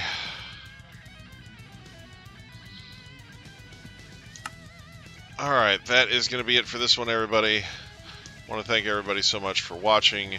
Thanks to everybody who participated. We'll be back to do this again next week, so look forward to that. And of course, as always, I do hope everybody has a great day. Bye-bye. Bye, everyone.